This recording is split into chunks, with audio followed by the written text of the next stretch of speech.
Sort of coming Chapter 1140. There were 4 diners at a roadside stall. The old scholar took out a pair of bamboo chopsticks from the bamboo tube early and watched eagerly. When the steaming vermicelli casserole was brought to the table, he rolled up a large chopstick, blew a few breaths, and lowered his head. Got up. The old scholar devoured his food, raised his head, and asked vaguely, "Miss Xia, I want to ask you something. Who is Jiangxi?" Xiago thought for a while, and then respectfully addressed him as Master Literary Saint. That guy's temper is good and bad, so he has to pick people. I saw the right person. He met a Chi practitioner who had just started to practice Buddhism on the road. He can also call him a brother. I sincerely regard him as a Taoist friend, but if I don't have a good rapport with him, it's hard to talk about him. He deliberately speaks in a loud voice and makes people misunderstand that he is a big boss. The old scholar suddenly said, "That personality is very similar to mine. If we chat with him later, we will definitely hit it off." Xiago was stunned. Lu Xianying said, "Mr. Wenxing, Jiangxi looks rough, but in fact he is as careful as a hare, and the city is very deep." As soon as he boarded the ship, he used the preemptive method, and Chen Pingan almost got caught. The old scholar couldn't help but laugh. Throughout the ages, how many people who want to establish a religion and call themselves ancestors have been fuel-efficient lamps? Who doesn't have great perseverance, great courage, great talent and learning, and great luck? Xiao Mo thought so. Xiago felt sad and began to feel sorry for herself. She couldn't figure out what she lacked. The old scholar reminded, "Xian Yang, you are too reckless in doing things." Although Jiangxi is not here in person, he is the most time-honored 14th realm. Even if he is a yang god or a yin god, when the clone appears in this world, he is still in the 14th realm of real gold and silver. If he really has murderous intentions and makes up his mind to kill people violently, the Longquan Sword Sect Ancestor Hall will probably light up the lights tonight. Lu Xianying looked indifferent and said casually, "This is a critical moment and we don't allow juniors to think about it. You can't in your crotch just because you don't have toilet paper at hand." The old scholar could only stop his chopstick silently, and then smiled and said, "You are the first one who dares to put the sword on the neck of Taoist Jiangxi." Lu Xianying said, "Xiao Mo and Guzi were by her side at that time, especially Xiao Mo who helped to set up the formation with swords to isolate the world.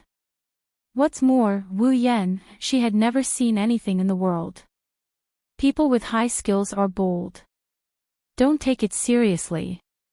We agreed to discuss business, but in the marketplace, we have to pay attention to the ethics and righteousness of a deal. It would be better for him to take the opportunity to cause trouble. Jiangxi's unethical behavior is the first, and the boy's unrighteous behavior is second. Even if there is a quarrel, I won't be afraid of him when he goes to the Zhongta Confucian temple. At worst, he will admit his mistake first and I will apologize later." The old scholar looked kindly and waved his hand, indicating that since he was already there, Lu Xianying should not worry too much about this matter. The old scholar turned to Xiago and asked in a low voice, "How did the second ancestor of the military strategist fall out with Jiangxi back then?" Note: in chapter 722, the drinker left his name, so I want to read the book. Xiao Mo asked with a smile, "The second child wants to be the boss, but the boss refuses to give up." The old scholar shook his head, "It's not that simple." Xiago apologized and said, "Master Literary Saint, I really don't know the inside story of this matter. When I was hanging out with them, I only thought about killing who and whom." The old scholar put down his chopsticks, rubbed his hands and said with a smile, "It's okay, it's okay. I'm not here to inquire about military affairs. I feel nervous. I just want to calm down with a few casual words." Xiao Mo asked strangely, "Master Wenxing, we are just meeting Jiangxi, why should we be nervous?" Xiago couldn't help but rolled his eyes. Xiaomo, you are too serious, just like the kind of person who has been admiring for a long time and said polite words when they meet. How can anyone ask why you have been admiring for a long time? The old scholar stood up with a smile on his face and said, eat and drink enough, keep your spirits up, and then you will have the strength to speak the truth. Xiago generously said that he would pay for it himself, but the vendor didn't ask for any money. He only said that the rules of the stall were that customers always pay with good words, and tonight the word card was fine. Xiago is a little confused. We are just eating rice noodle casserole in your Lingxi city. Does it have to be so elegant? Don't talk about money, why are you talking about brand names with me?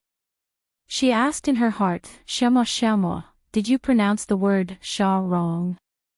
Xiaomo, who was accustomed to follow the old scholar and sect leader Lu in front, stopped and explained with a smile, the word sha in the name of the brand is indeed pronounced like this. It has the same pronunciation as the word shuttle for weaving. Bin Feng July Shaji Jinyu is pronounced homophonic with sha, and this thing is also known as weaver nyang. Many female cultivators in Jingqingjia's Jinsui city were born from weaver nyang. The old scholar asked some of Lu Xianyang's academic experiences. After hearing the answer, he was very satisfied.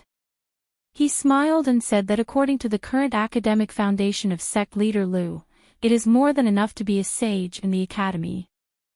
Do you have any ideas? If so, if you have acquaintances in the Confucian temple, you can help pass on the message. Don't avoid relatives when promoting talents. It is estimated that it is not easy to be directly promoted to a gentleman, but it is not impossible. No matter how generous Lu Xianyang was, his scalp was numb when he heard that the old scholar's so-called acquaintance was Mao Sai, wasn't he? When he thought of this, Lu Xianyang quickly declined. The old scholar immediately let out his signature sigh and began to persuade Lu Xianyang earnestly, telling Lu Xianyang that this kind of icing on the cake should not be given up for nothing. Since he has real talent and learning, there is no need to feel guilty. One day in the future, I will be relieved of my burden and become the leader of the sect. I plan to take care of myself in my old age. I will have a title similar to that of a gentleman and a sage, and I will be able to give lectures in academies and be paid for it.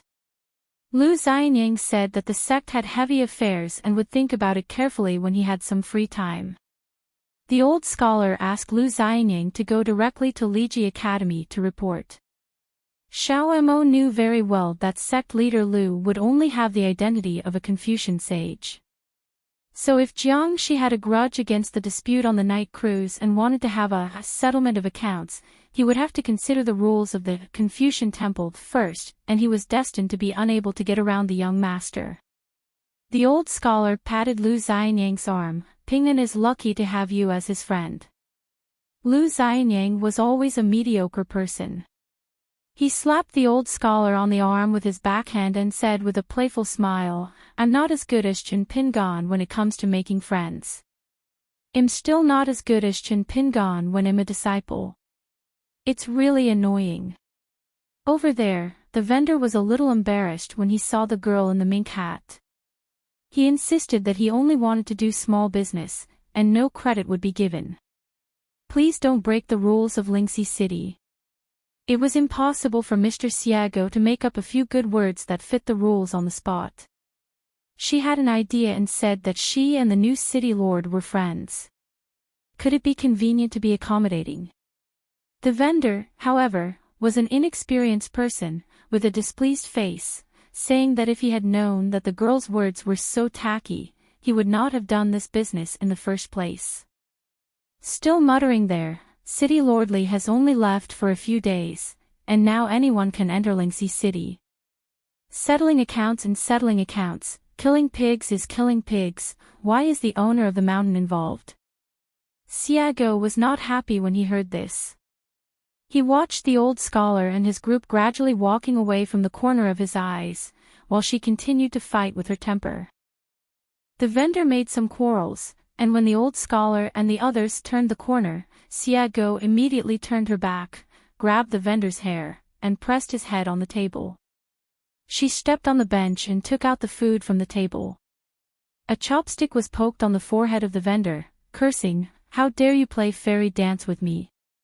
When I played this trick to deceive people, I guess your little kid's ancestors didn't even wear crotchless pants inside the house."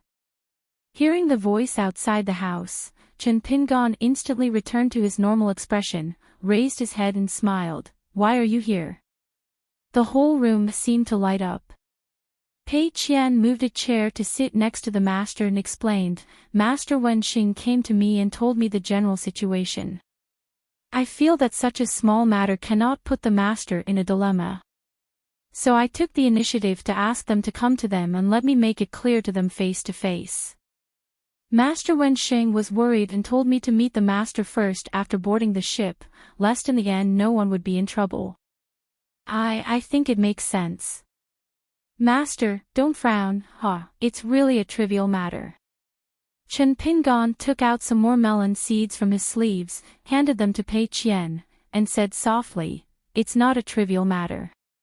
Pei Qian curled her lips and disapproved, but on Master's side, she was always used to Master being right, so she silently ate melon seeds.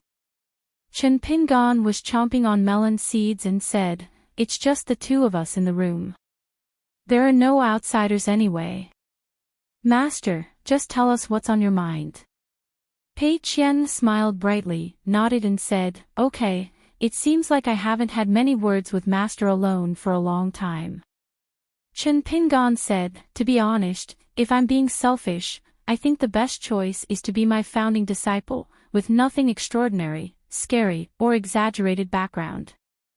Pei Qian's eyes lit up and he nodded vigorously and said, "Yes, just like Master, he has an ordinary family background, a pure and ordinary background. How refreshing it is.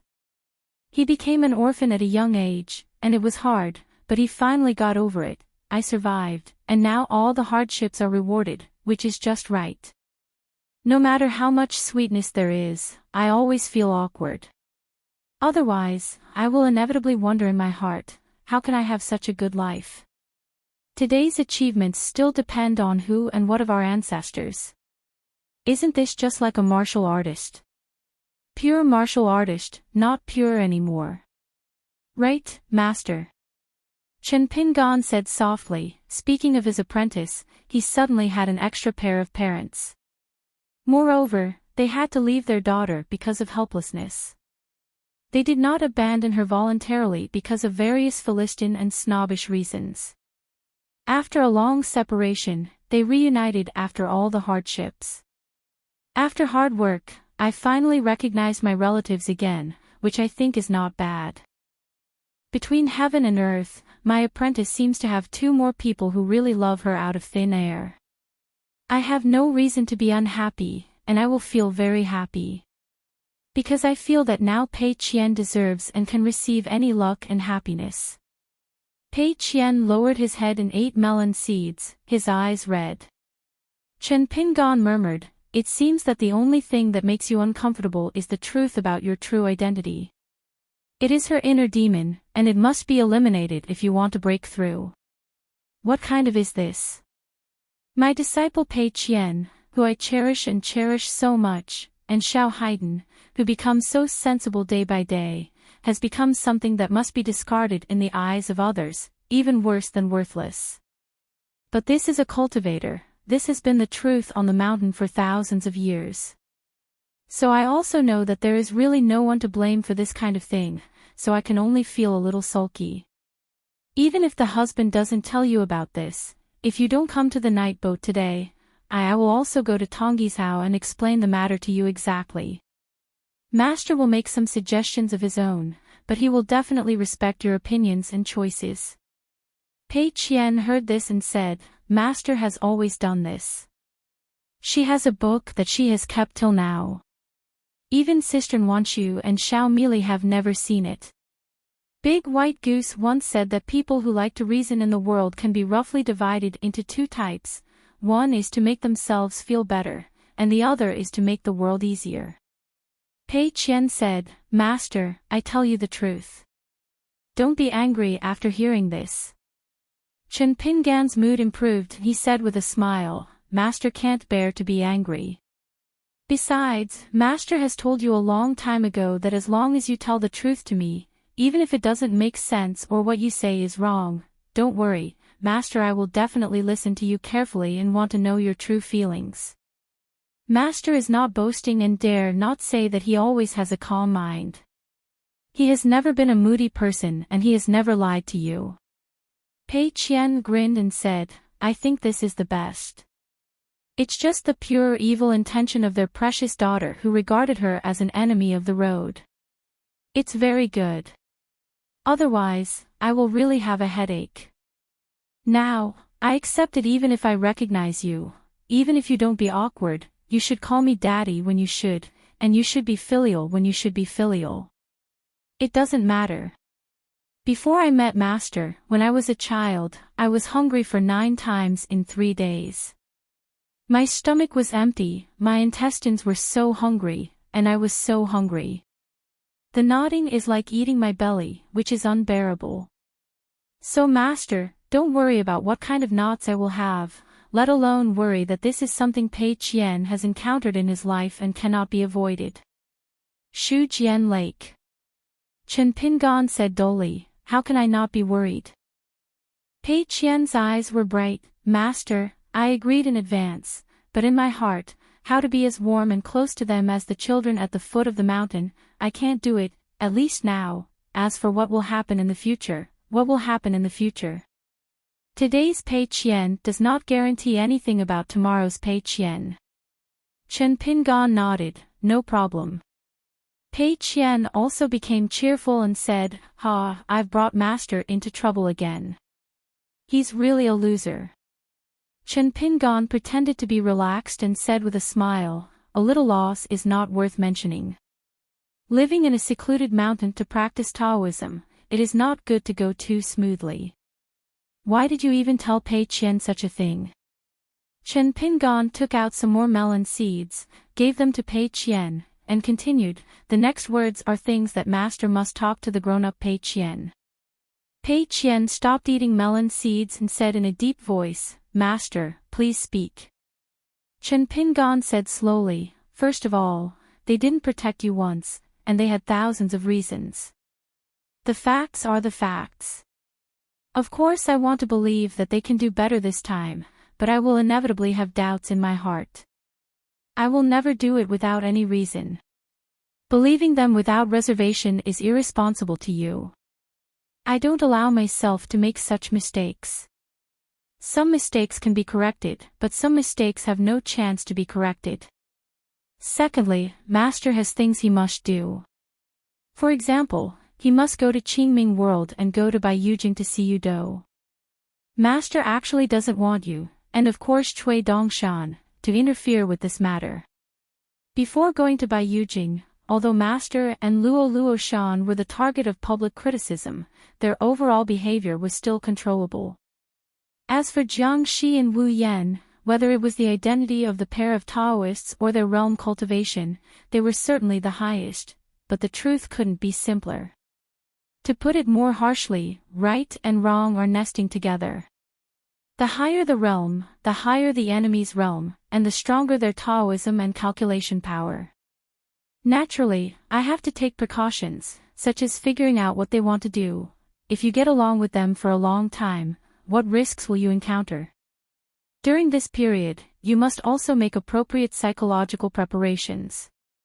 Instead of being harmonious and accommodating to each other at the beginning, it is better to be a little harder to talk to from the beginning. It is worse than turning against each other, resenting each other, harboring regrets, and living in mutual accusations and self-guilt all your life. Master has experienced great fear only a handful of times in his life. When I was young, I stood next to a flooded mountain stream. When I was a boy, I saw Lu Xianyang lying on the hospital bed in the blacksmith shop. Traveling across continents, he returned to Aquarius continent and saw Gu Kan for the first time at Shujian Lake. In the Dragon Palace cave in Luzhou, Beijing, the fire dragon master left Chen Pingan with no way to retreat, and finally succeeded in forcing him to speak from the bottom of his heart.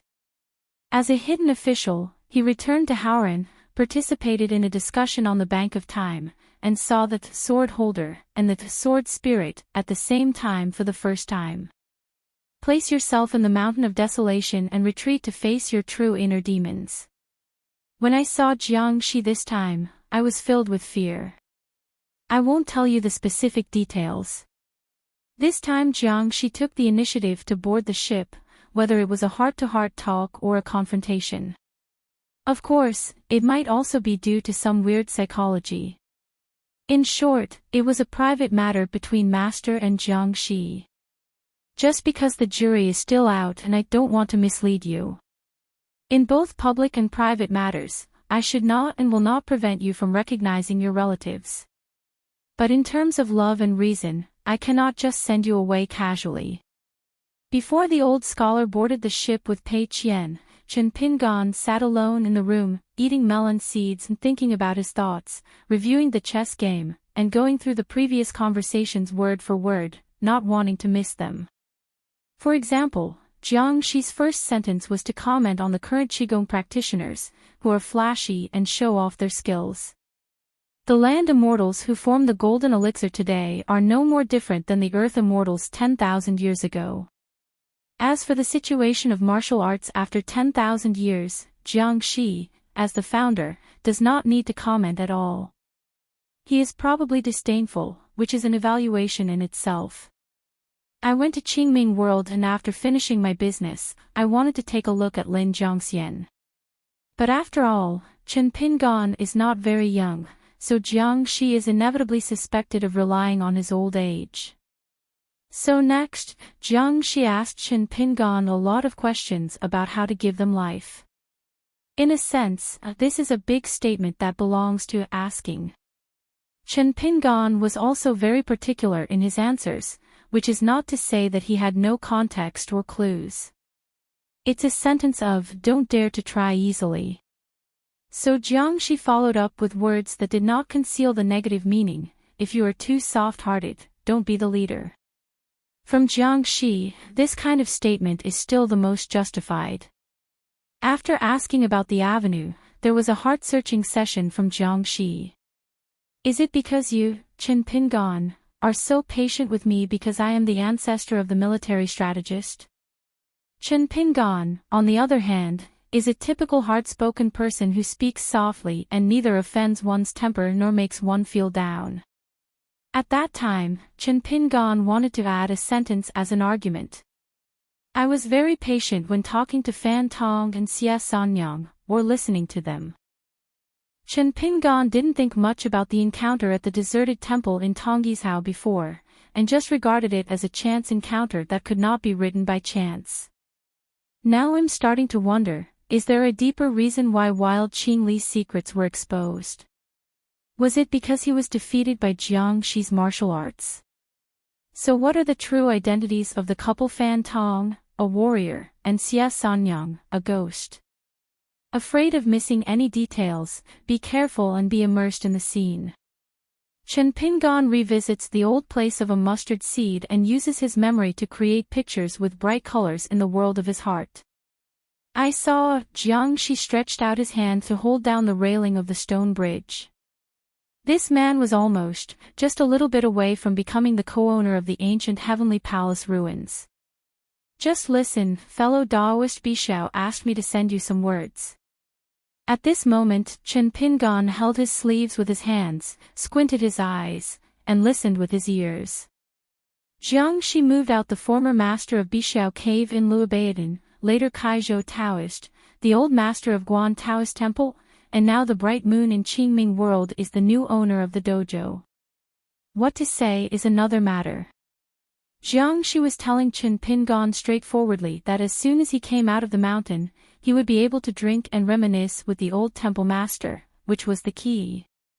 Just because Jiangxi has insight into people's hearts, this fellow Taoist Bishao is of great importance to the sword-carrying young man who once strayed into the depths of the lotus flower, and is now the young hidden official, Master Chen of Luoluo Mountain.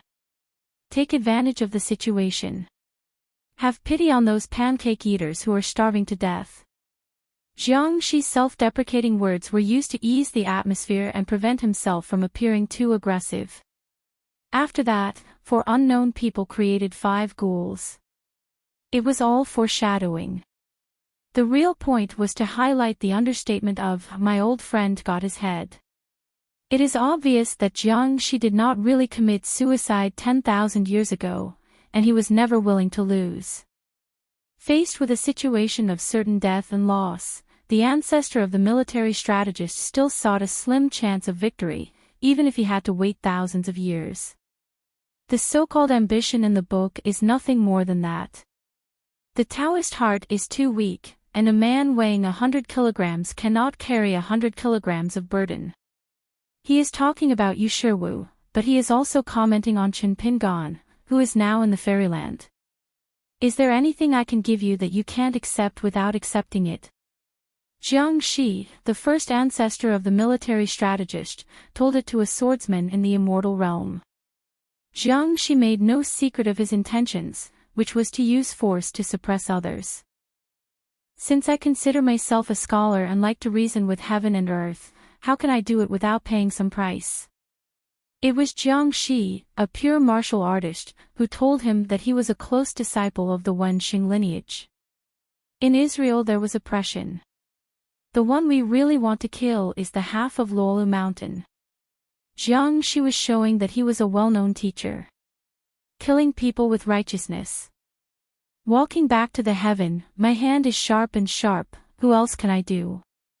It was told to the founders of the 3 religions and the 3 worlds.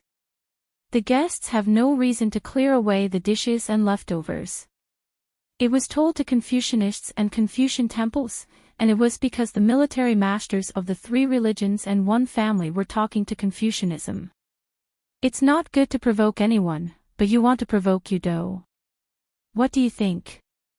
Relying on your status, acting on your whim, and hitting an egg with a stone. Is it fun? It was said to Yudo, the 2 masters of Qingming Tianxia and Bai Yujing. It was probably a kind of heartfelt recognition of Yudo, as well as acquiescence and permission for Yudo, a kind of courtesy exchange. Relying on status is a mockery of Chen Pingan's many backers, but in fact his own power is average. Motivated by emotions, it is the disapproval of Chen Pingan's desire to ask Bai Yujing. It means that Chen Pingan does not know his own abilities, and he praises you and belittles Chen.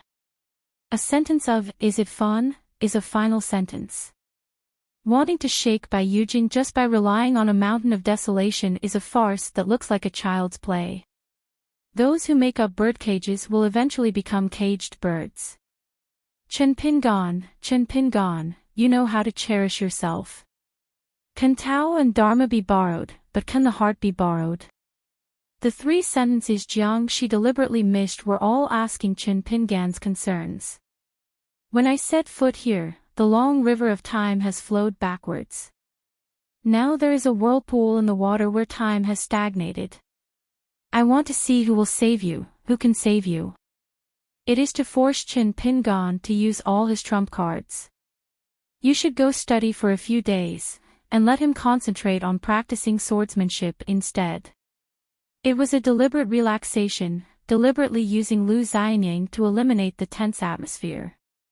Xiuhu Chui Qing, you saved me a lot of trouble. Thank you. Chen Pingan guessed that the real listener of Jiang Shi's words was actually Jing Juzhong, who had most likely planned to be the new ancestor of the military dynasty.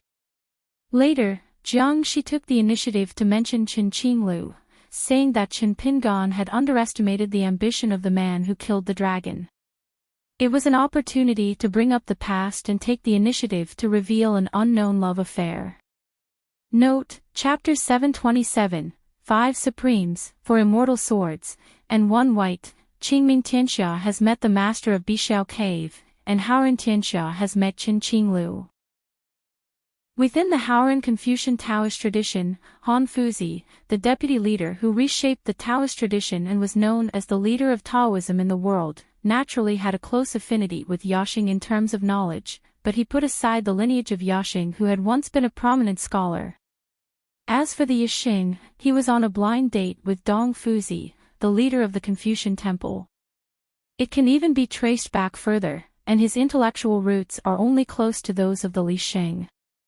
As for the dispute between Yaxing and Wenxing, in addition to the difference between good and evil in people's hearts, each has its own expression and extension of the knowledge of the Most Holy Master. For example, Yaxing values benevolence and righteousness, while Wenxing values etiquette. On the other side of the corridor, Xia Go was worried. Xiao Mo, Mr. Wenxing is so powerful. In the past, he really didn't show his face. He wouldn't start a fight if he just disagreed, would he?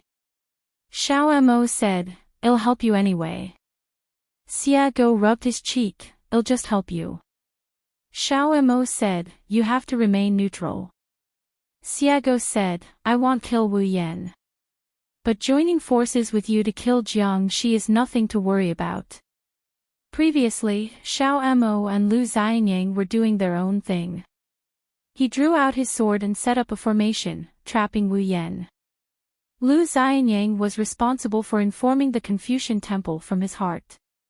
Xiaoma had already prepared for the worst. He first helped Lu Xianyang to kill Wu Yan with his sword, and then sent Lu Xianyang out of the night ship.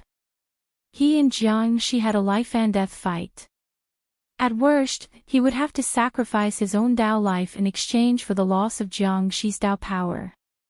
Xiao Mo regarded himself as a dead soldier, and Chen Pingan, his attendant and protector, could fully bear the price.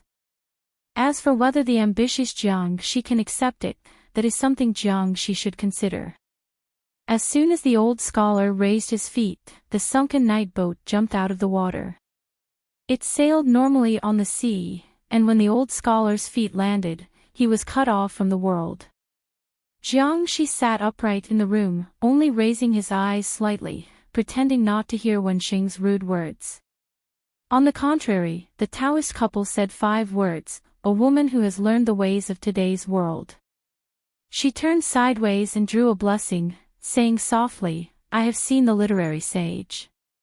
The old scholar crossed the threshold and nodded. His second sentence was like a rogue, "Jiang Shi, do you want me to have the Lixing kowtow to you?" Jiang Shi finally said, "Mr. Sun, please don't joke. No wonder it is necessary to isolate the world." Kenshin Pingan, a student, listened to this opening statement.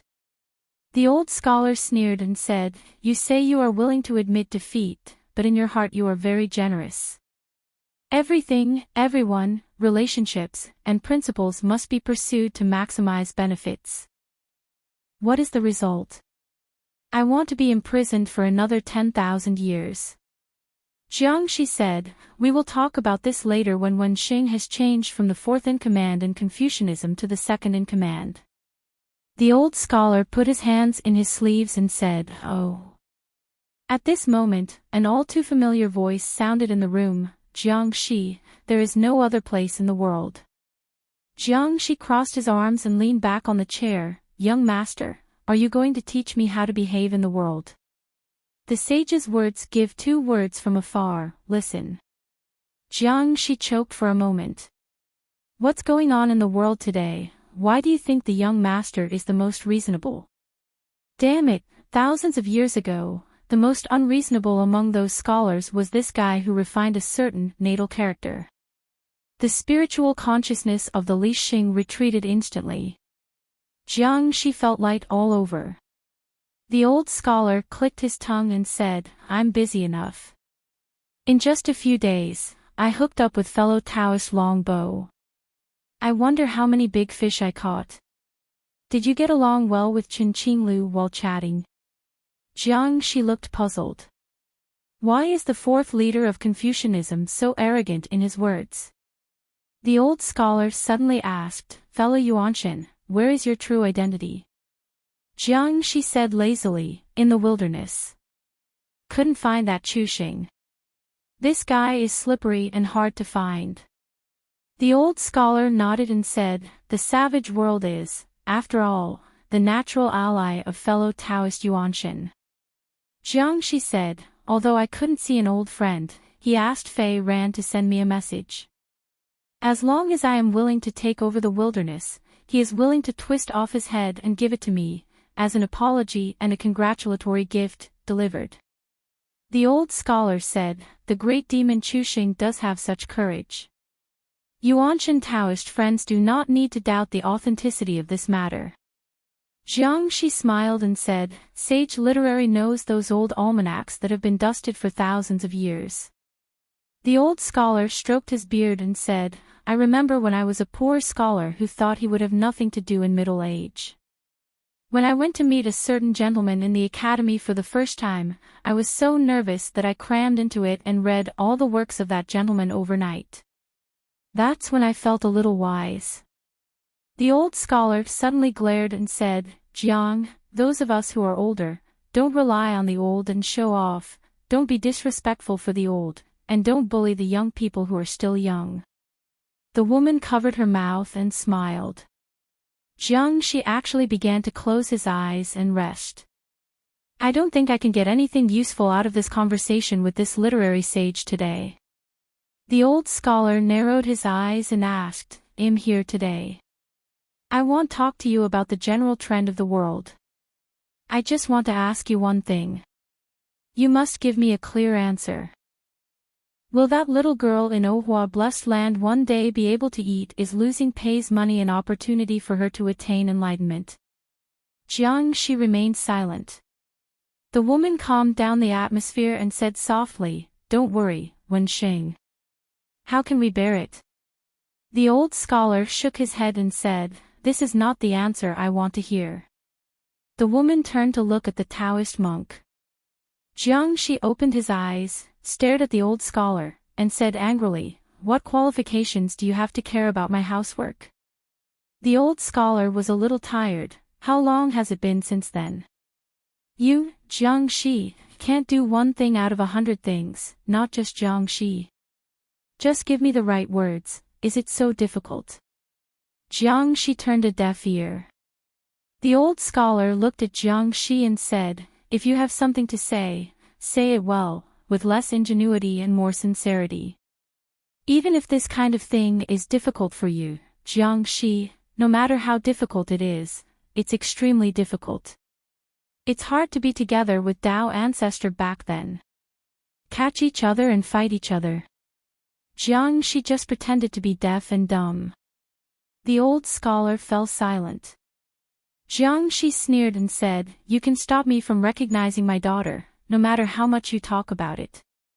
The old scholar was so angry that he stamped his feet and said, That only requires Pei Qian to be willing and sincere to recognize you as his parents. What are you saying?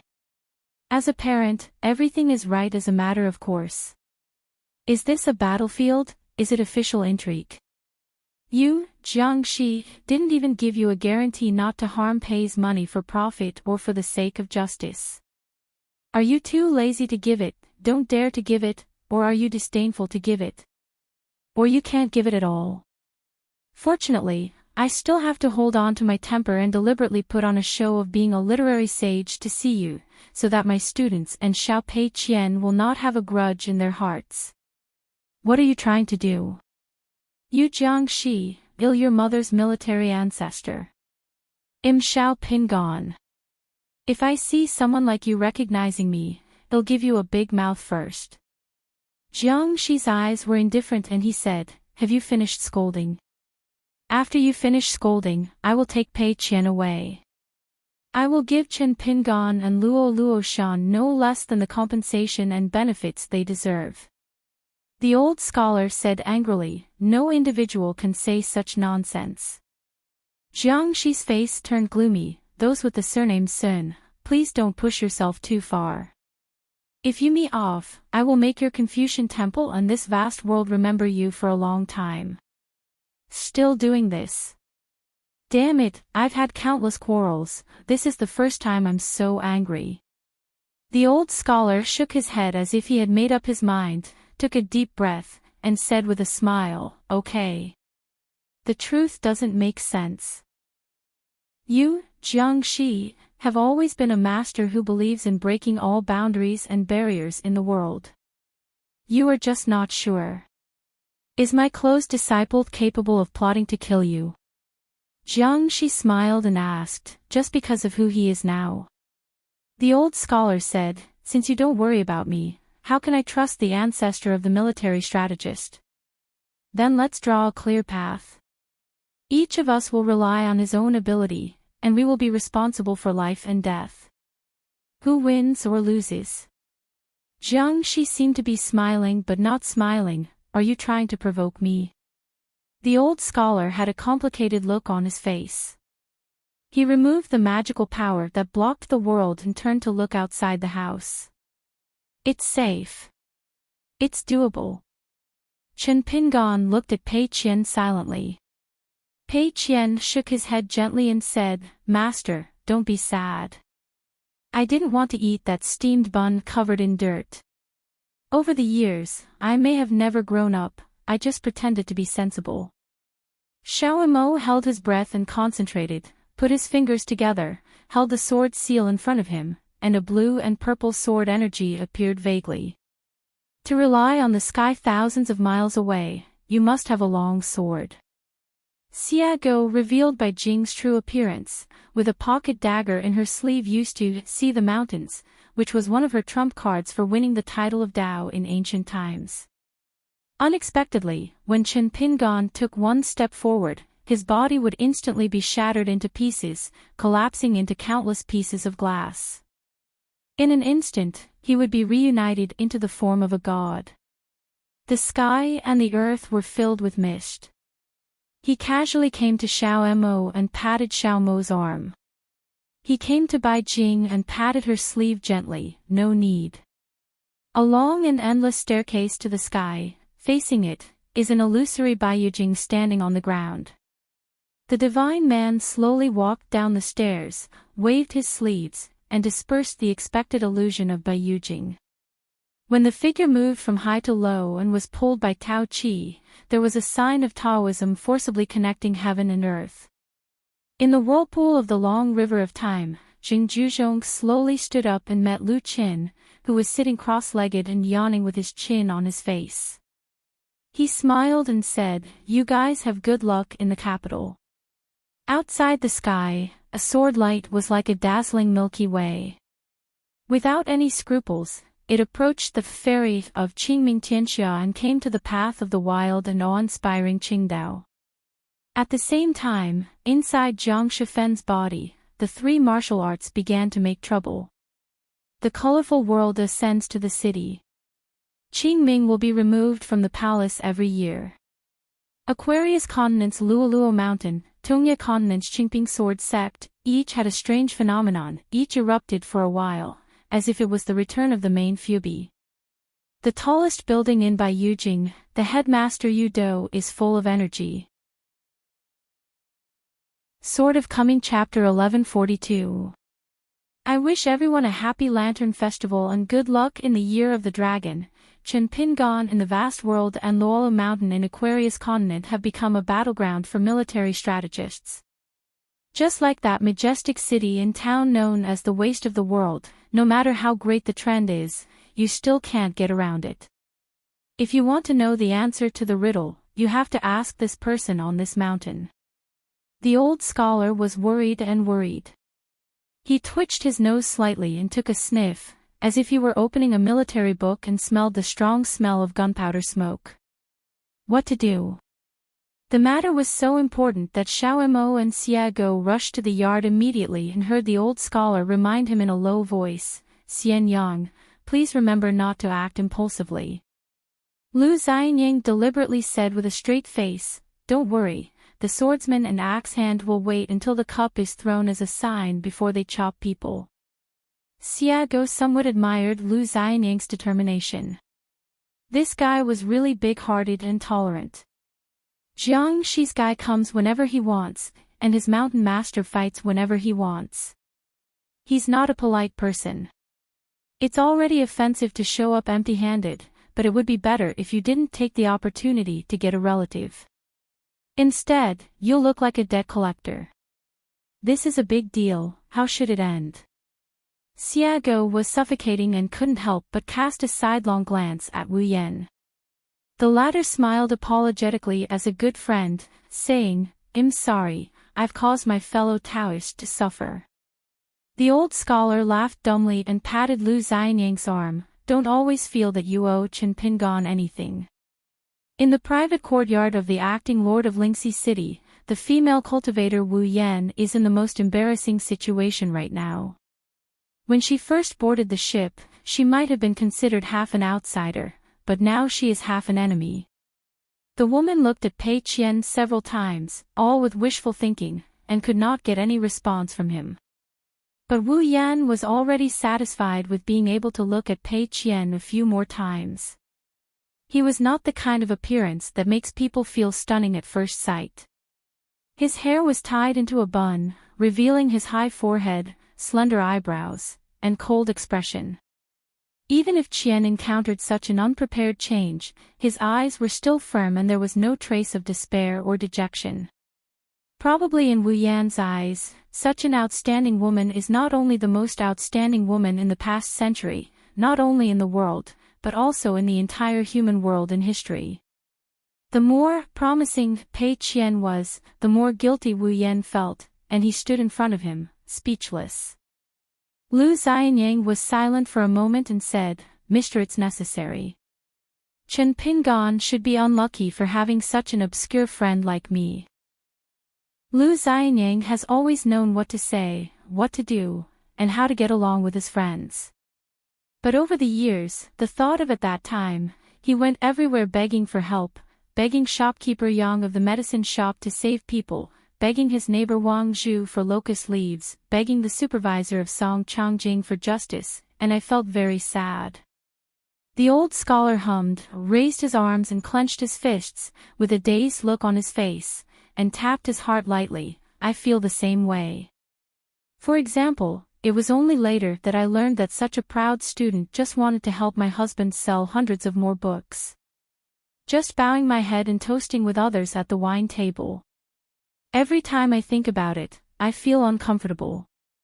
Wearing and changing pairs of straw sandals during those bleak years, Lu Xianyang's existence, to Chen Pingon in Mubwa Alley, seemed to have been living in the severe cold of winter, but even if the sky was gray, the future was always unclear. It's true, but in the end I know in my heart that there is a sun in the sky.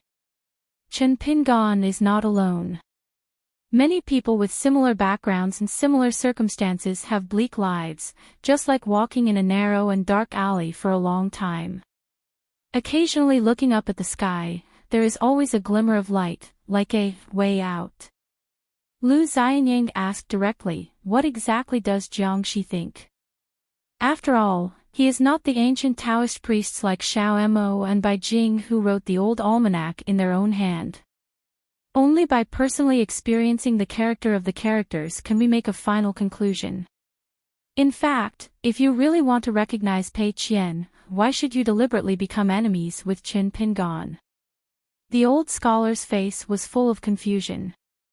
If you want to ask why you are a good person and do good deeds, in the final analysis, it is always a matter of thought.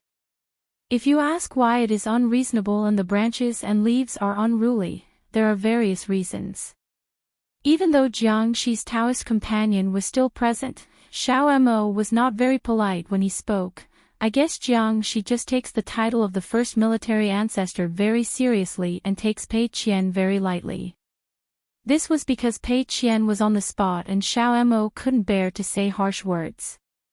In ancient times, the Taoist monks had firm thoughts and pure Taoist hearts. This is by no means a flattering word. They are far less troubled by good and evil, good and bad than those in later generations.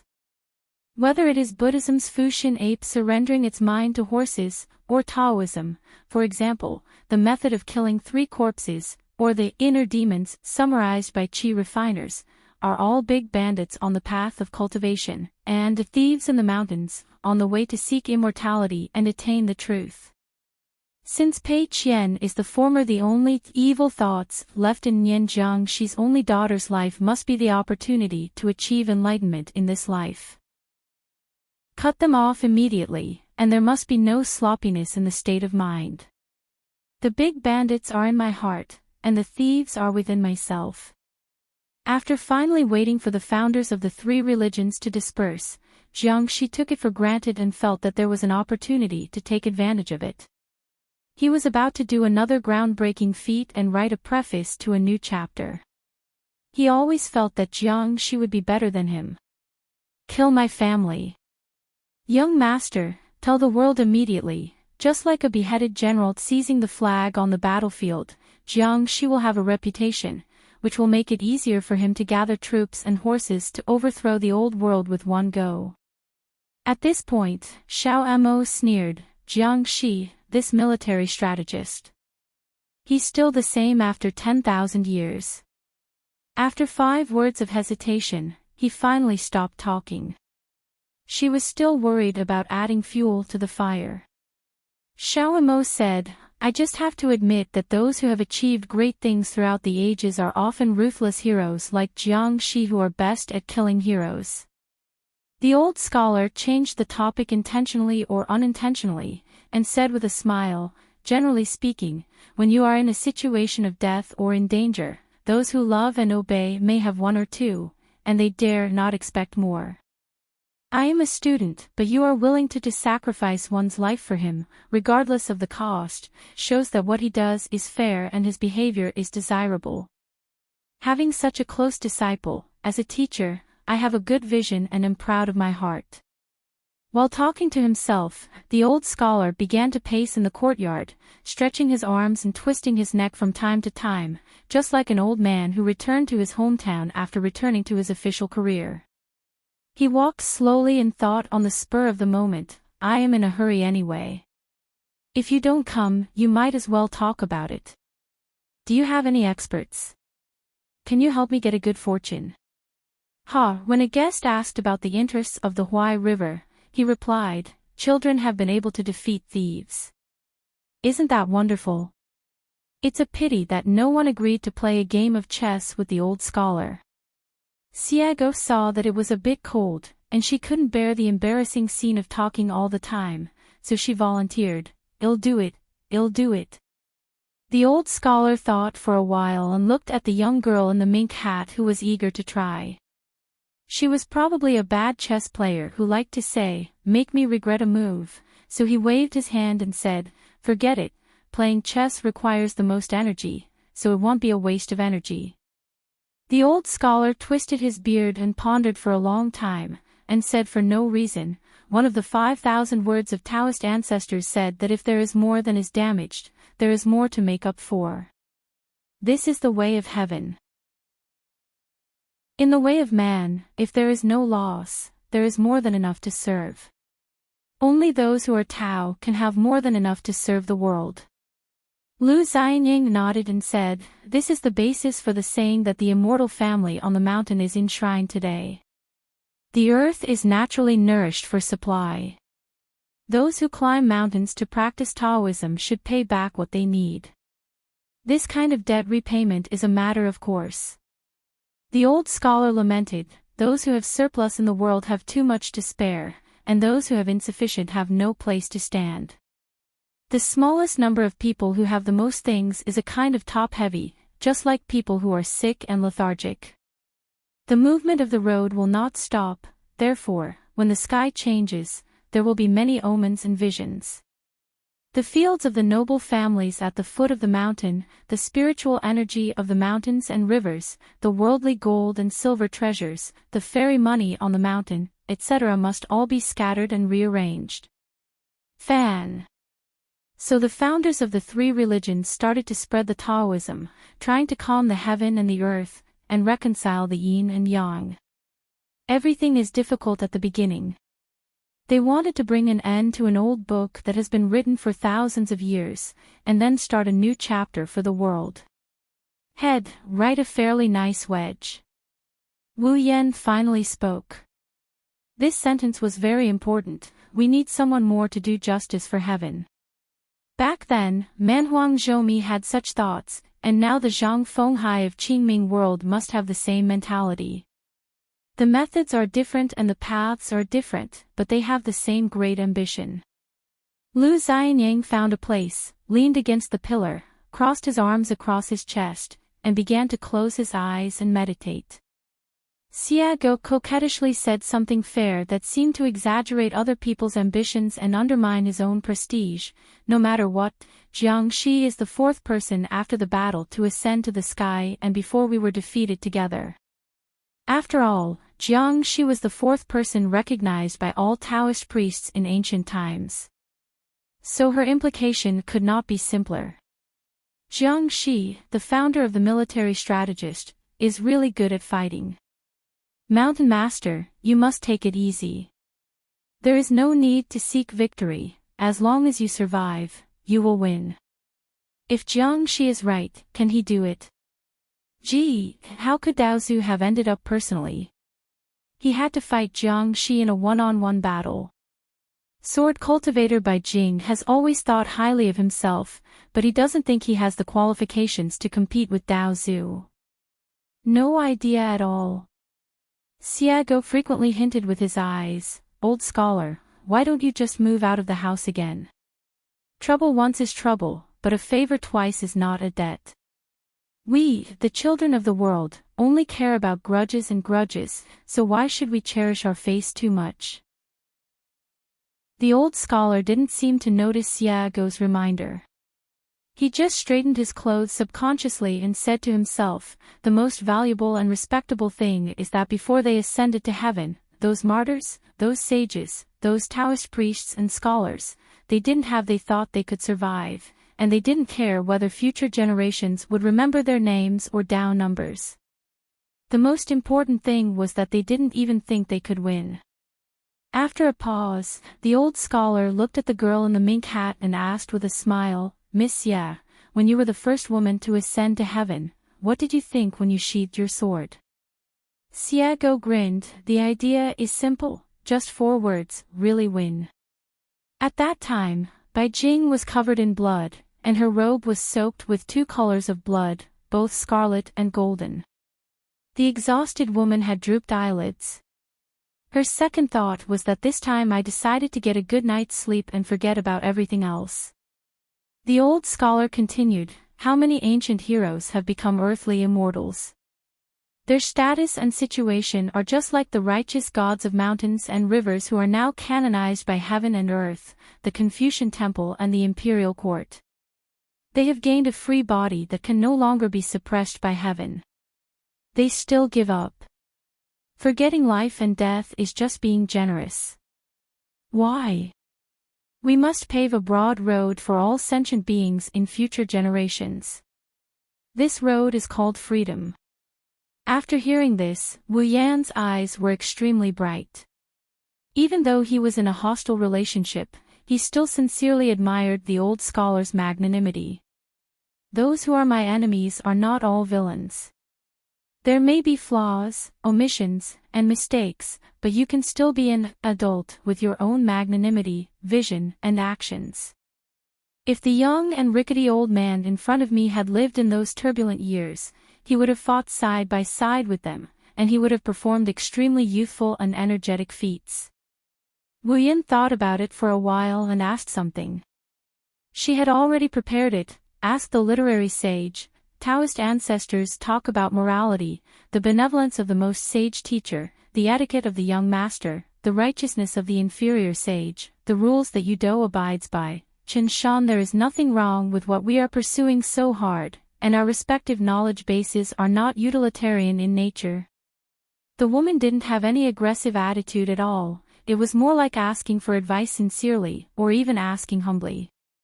The old scholar said, "If you want to really clarify this matter, you have to ask my disciple. If you want to explain a great truth well, you must not only say it in a few calm sentences or dozens of words, but also in the thousands of things that wear down your patience. If you are impatient, you will not be able to explain the truth well."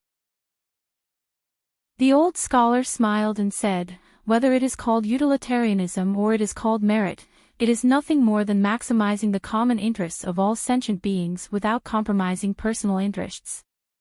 This is the heart of heaven, which is close to Tao. 1. If you don't understand the truth, you will be ignorant of everything. The old scholar said slowly, the most important thing in the country is to worship and fight with the army. The three religions have always looked down upon military strategists, but they respect and fear your legalists. When it comes to conquering the country and conquering the world, of course, military strategists are indispensable. In troubled times, all schools of thought would be successful without anyone, but you, the military masters, cannot be left out. Although I am a scholar who likes to write harsh words, I dare to recognize this truth. I wear a strong sword and hold a sharp sword, open the heaven and earth with my fist, and cut down the world with my fist.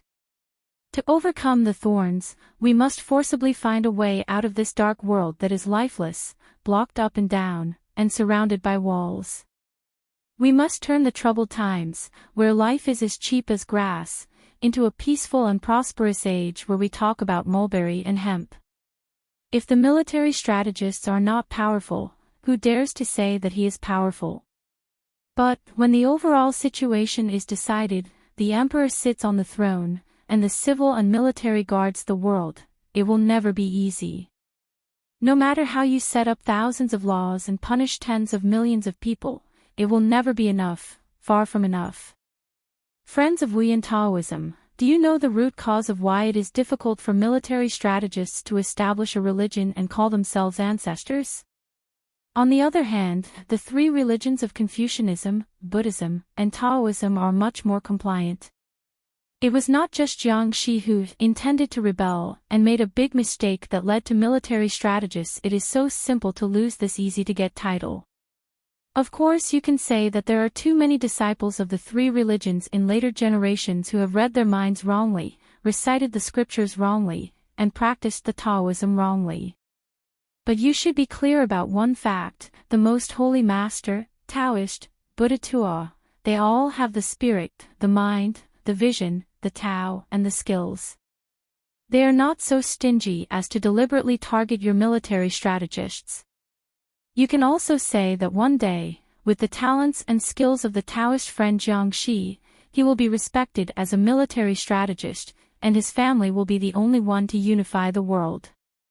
You can also let the three religions and the hundreds of schools of thought be supplemented to repair people's hearts and the world together. It's just a matter of prioritizing. Why can't it be done?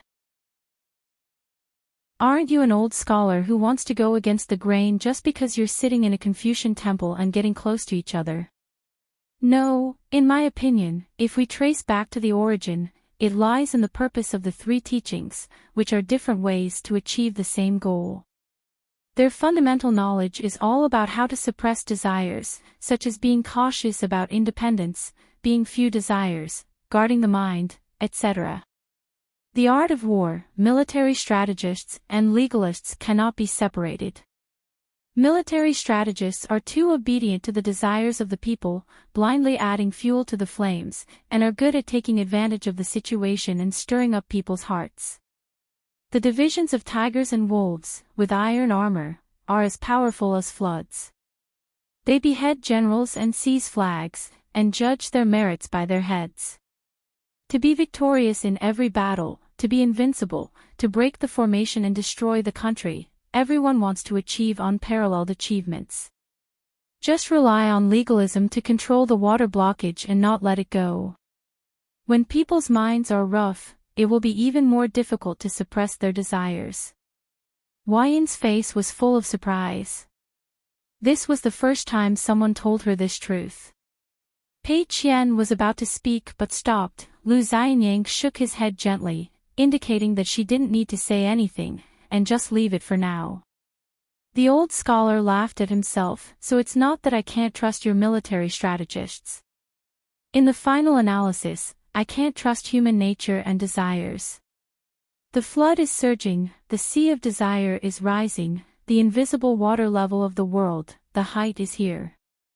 Having said this, the old scholar stretched out a hand with his palm facing down, placed it flat on his heart, and raised it slightly. Since it can't be pressed down, the water level will get higher and higher. Lu Xianying opened his eyes and said, "There is no way to avoid it. There is no way to hide. The weak will drown first." Lu Xianying had said, ridiculed, and even scolded Qin Pingan in person that he was a bad person. Many difficult things happened to him, Qin Pingan, because he was the one who deserved it. But there is one thing, Lu Xianying can't even joke a few words, probably because they all come from hard backgrounds, so in their respective future life paths, they all firmly believe that they must do their best to provide all the people like Lu Xianying and Qin Pingan, even if it's a little, light. The market says it's hope, and the book says it's hope. Because to be kind to them is to be kind to yourself, and to be kind to your childhood and youth. What does it mean to be a young man? He still believes that some truths make sense. What is twilight? I no longer believe in any truth. As the old saying goes, no matter how hard it is to be a teenager, the world seems not good enough, so many teenagers never survive. The old scholar put his hands in his sleeves and murmured, "I came here in a hurry this time because I wanted to support the students. You are the parents and I am the husband. I thought there was such a relationship. There is no reason why we can't open the skylight and say a few clear words, so I also want to hear what you and Jiang Shi are thinking now and see if you can convince me. I am very much looking forward to seeing if Jiang Shi has any updates after 10,000 years of thinking. If a good idea path is really feasible, then you might as well take a look. If you have doubts for a while, just chat a few more words. Reasoning is not a quarrel. The more we talk, the clearer it will be."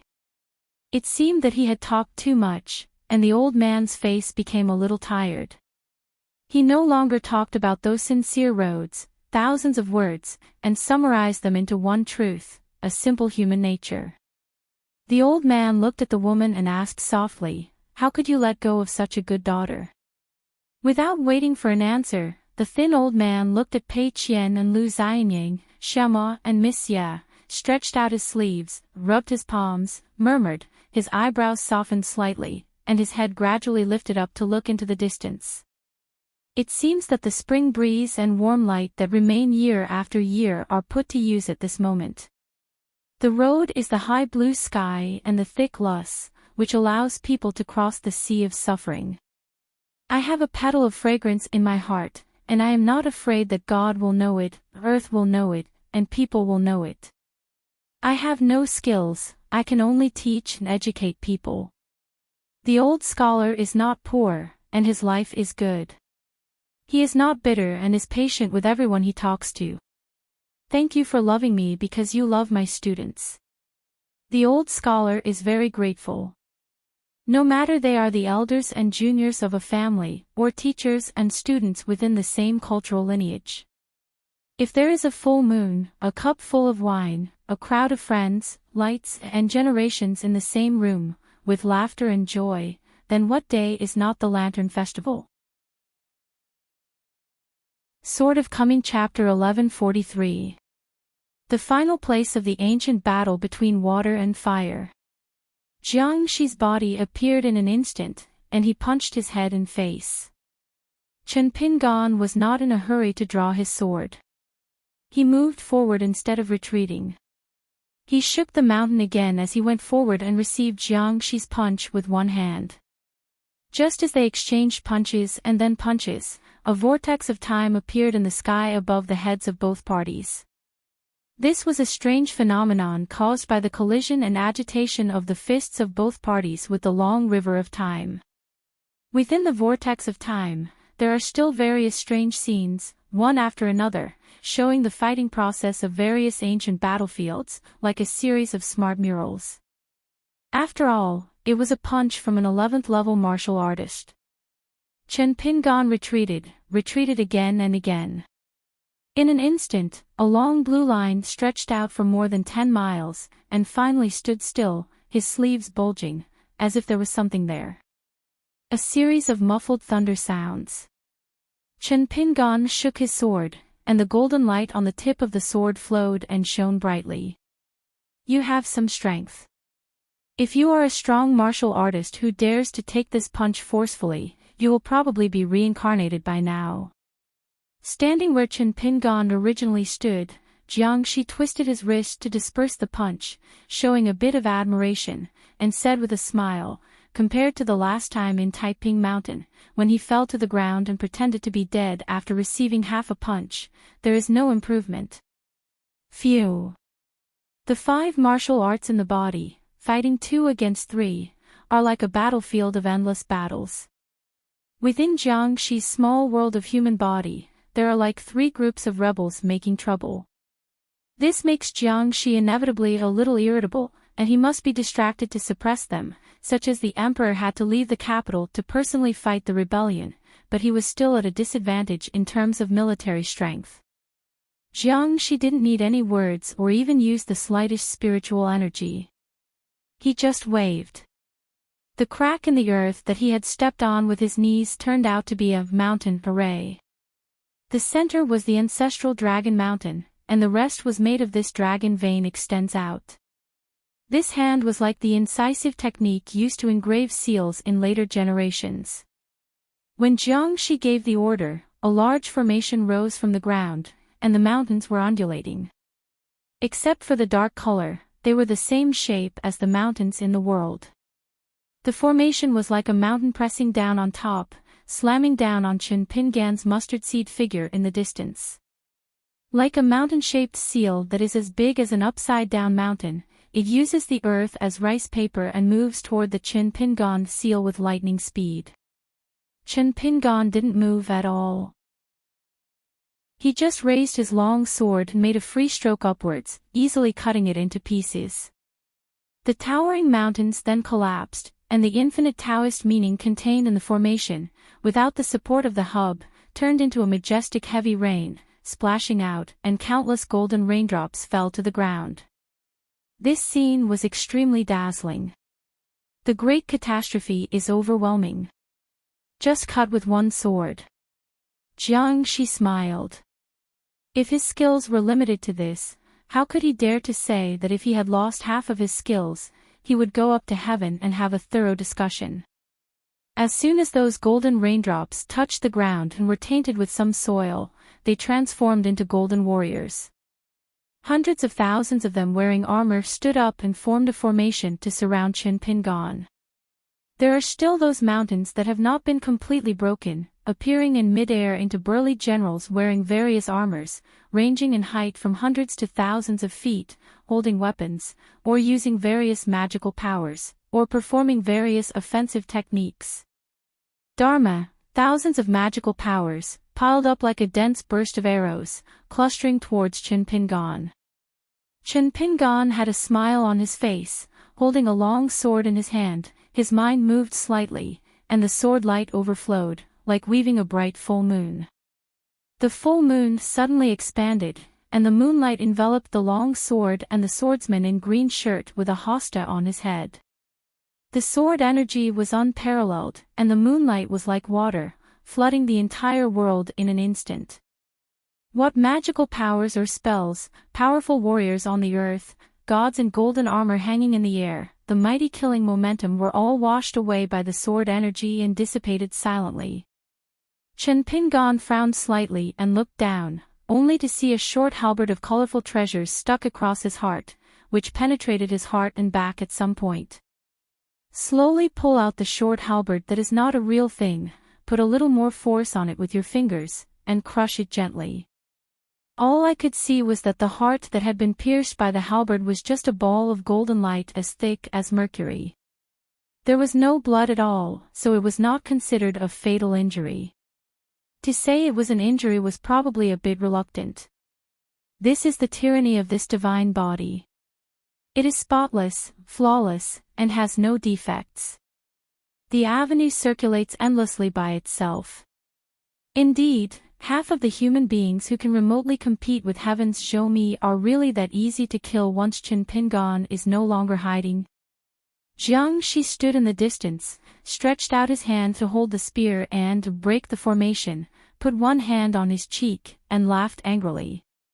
Just now, by accident, his cheek was pierced by an elusive green flying sword.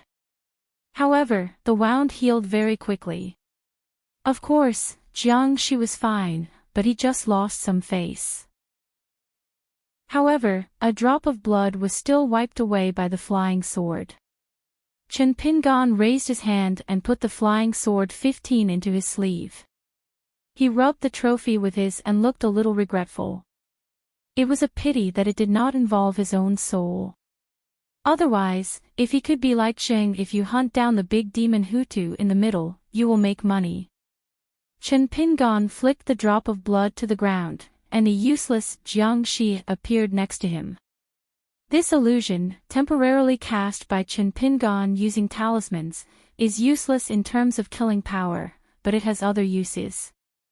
It is like a rubbing used to explore the number of caves in the human body, the trend of meridians, the natal objects refined, etc., allowing Chen Pingan to see some of Jiangshi's inside scenes. But before Chen Pingan could take another look, Jiangshi rebelled. I don't know what kind of methods Jiangshi used to make him switch sides in the face of the battle and punch Chen Pingan directly in the face. Chen Pingan stretched out his hand and broke its neck. It collapsed to the ground, and its body melted like snow, returning to a drop of blood. He wanted to escape and flee. Chen Pingan spread his palm, and a pocket formation trapped it, and then trapped it. It was imprisoned in an invisible white bowl above the palm of the hand, and a drop of blood kept spinning, bumping into walls everywhere, like the sun and moon moving around in the plate. Jiangshi suddenly released his spear and asked, "Do you dare to have an upright martial arts battle?" Chen Pingan smiled as usual, "Do you dare to have an open and above-board intellectual debate? Recite poems and compose poems and compete in literary talent." While speaking, he gently shook his wrist, and in the rough embryo, inside the bowl, hanging above the palm of his hand, a drop of blood evolved into Jiangshi, Yuanshan, military strategist, and martial arts, a total of 7 characters, in small regular script. For example, an inscription is written in ink on the inner wall of a snow-white porcelain bowl, just waiting to be fired in the kiln. Judging from the posture, Chen Pingan wanted to help the ancestor of the military strategist to imitate a piece of natal porcelain. Although the rough white bowl has not yet been smelted, it is already as thin as paper and crystal clear. Only 7 characters can be seen arranged in an array inside the bowl. Jiangshi narrowed his eyes. Was he being mysterious? Or is it targeted? Could it be that on the battlefield outside that day, as a reward for working together to change the trajectory of Qingdao and avoiding the tragedy of the 2 worlds colliding, it was a great merit that Mr. Sanshan Joho made an exception and passed on this secret technique to Chen Pingan. Chen Pingan grabbed the bowl with one hand and raised it high. Looking at the still blank bottom of the bowl, he seemed to be hesitating about what inscription should be engraved to suit the occasion. "The Big Dipper is high." Jiangshi shook his head. "It turns out you were just pretending to be a ghost. You lacked the heat.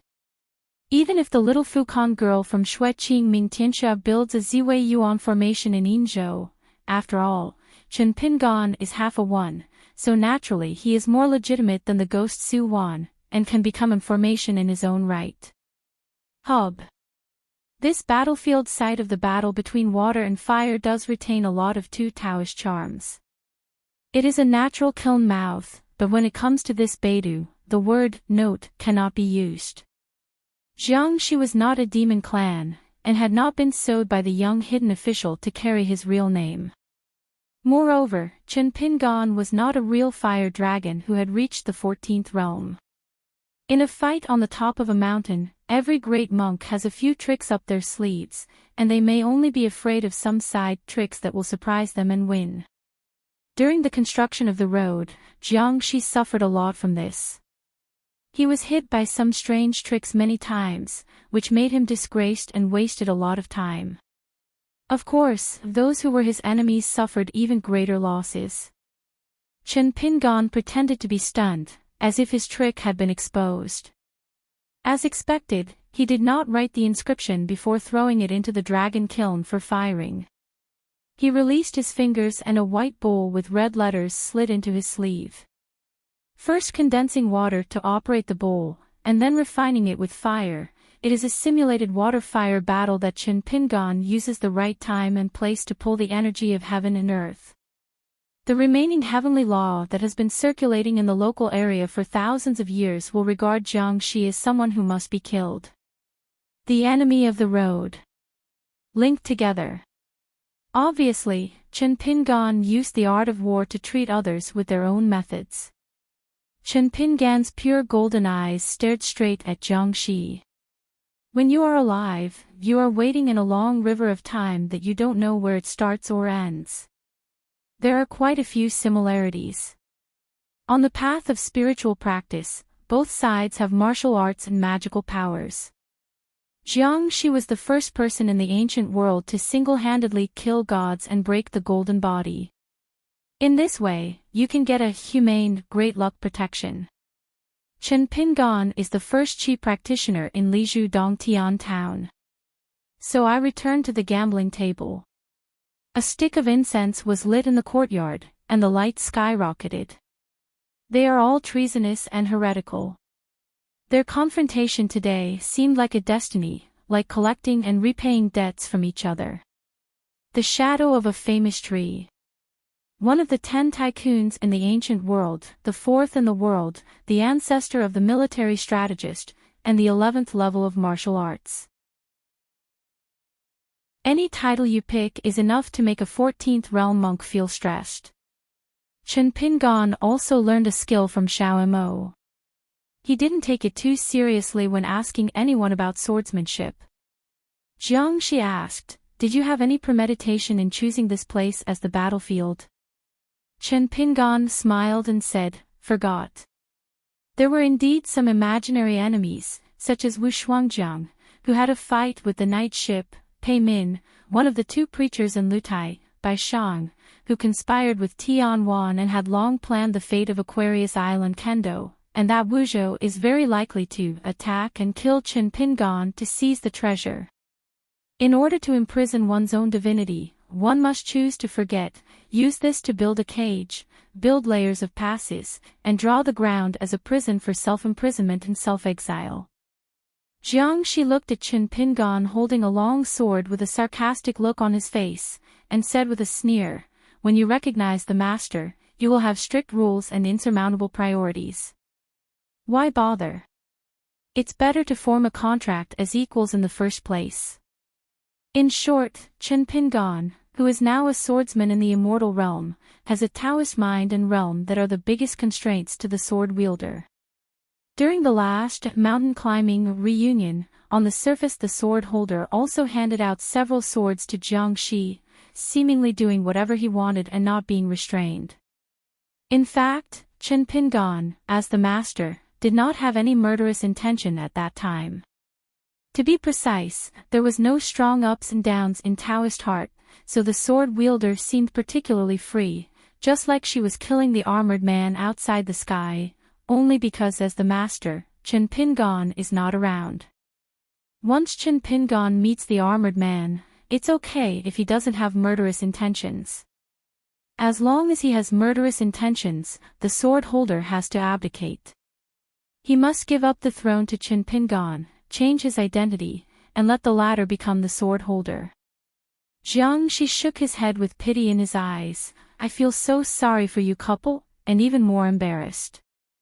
Otherwise, if there is someone beside Chen Pingan who is as lethal as a sword wielder, how difficult would it be for Chen Pingan to act as a thug and protector even if he is just a Jade Pu realm sword cultivator wandering around the world? Even if the god status is as high as that of the sword holder, he is not the co-lord of the ancient heaven, and he will not be able to obtain true and pure freedom. Just because the other 4 supreme gods are still not as high as heaven." Jiangxi said something strange out of the blue. "In that meeting on the bank of the long river of time, I believe that the moment you saw the sword holder for the first time, you must have been desperate and a little angry."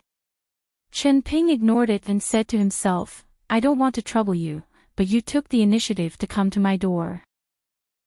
The key is that the reasons have been found for me, so there is no need to worry about it. After a moment of silence, Chen Pingon looked complicated and murmured, "My senior brother. I don't know how to evaluate it, I'm really speechless." The wild world.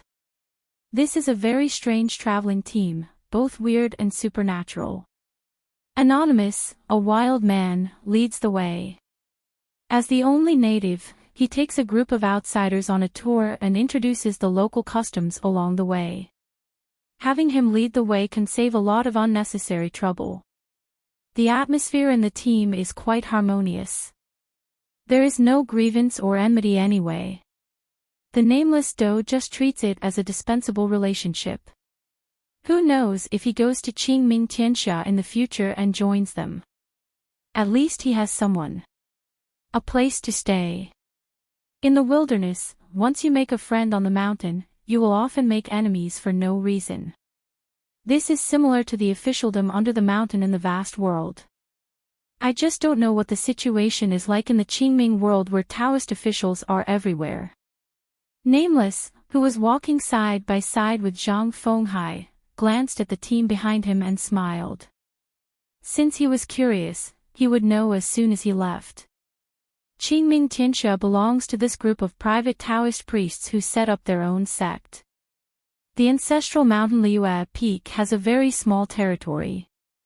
It is just the top of the mountain where the ancestral master hall is located, plus a weak river upstream. The sect advocate Fenghai is a monk in the new 14th realm. His new Taoist name is very rustic, Nitu. Deputy sect leader and chief worshipper, Lu Tai. Behind Lu Tai's butt, there was also a native dog whom he named Lu Qin.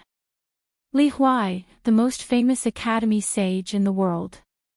He was the most ordinary one, but he seemed very strange in this team. Lu Tai walked beside Li Huai, asking questions. Anyway, the topic went around, and he always got something to do with Shanzhu Qin and Yingguan. Anonymous sighed, "I'm really curious, how strong is that Yashan forest master?"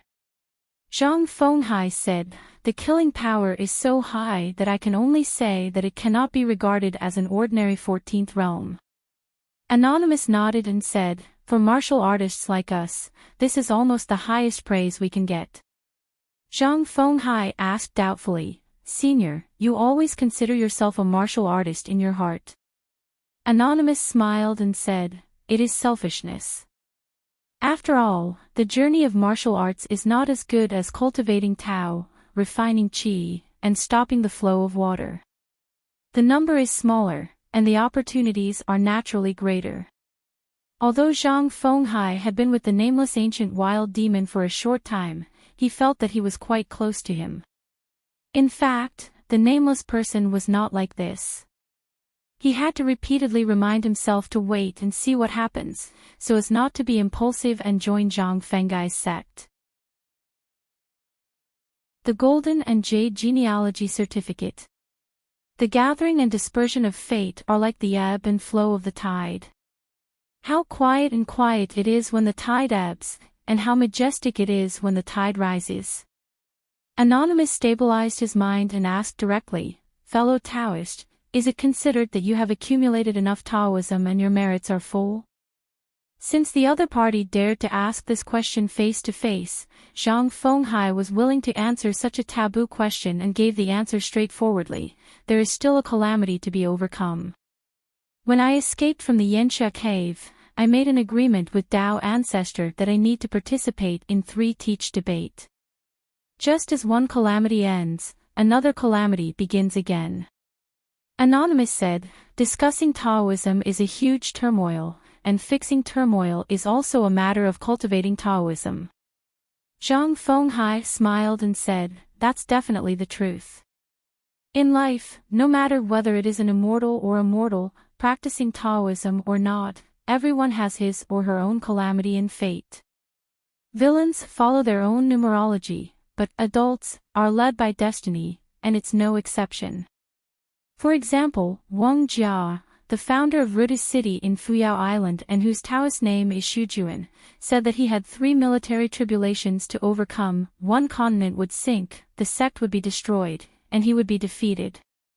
This is also the reason why Ningyao ran away from home and traveled across Daoxian Mountain to all the continents in the world, and did not stop until he reached the small town of Lizhu Cave. Anonymous clasped his fists and said, "Then let me be a good boy, wait until the debate is over, and then go to Liu'e Peak to visit fellow Taoists and see if I can use the treasure land to choose the direction of the avenue." Zhang Fenghai nodded and said, "It is human nature to seek advantages and avoid disadvantages, there is no need to be pretentious." Anonymous asked, "Then what is Tianqin?" Zhang Fenghai smiled and said, "When fellow Taoists arrive at Liu'e Peak, the Taoist priests can speak freely, and fellow Taoists can listen to what they say." Anonymous rubbed his chin, remembering an annoying thing: Master Bai may not be willing to let him go. "My fellow Taoist can get out of the Yensha cave, but I may not be able to leave the wild world."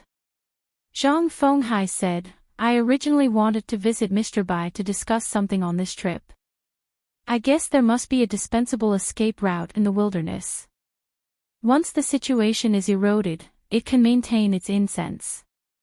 After all, Anonymous is an accomplished monk, and he is not stupid after all." He instantly understood the implication of Zhang Fenghai's words. It was very simple.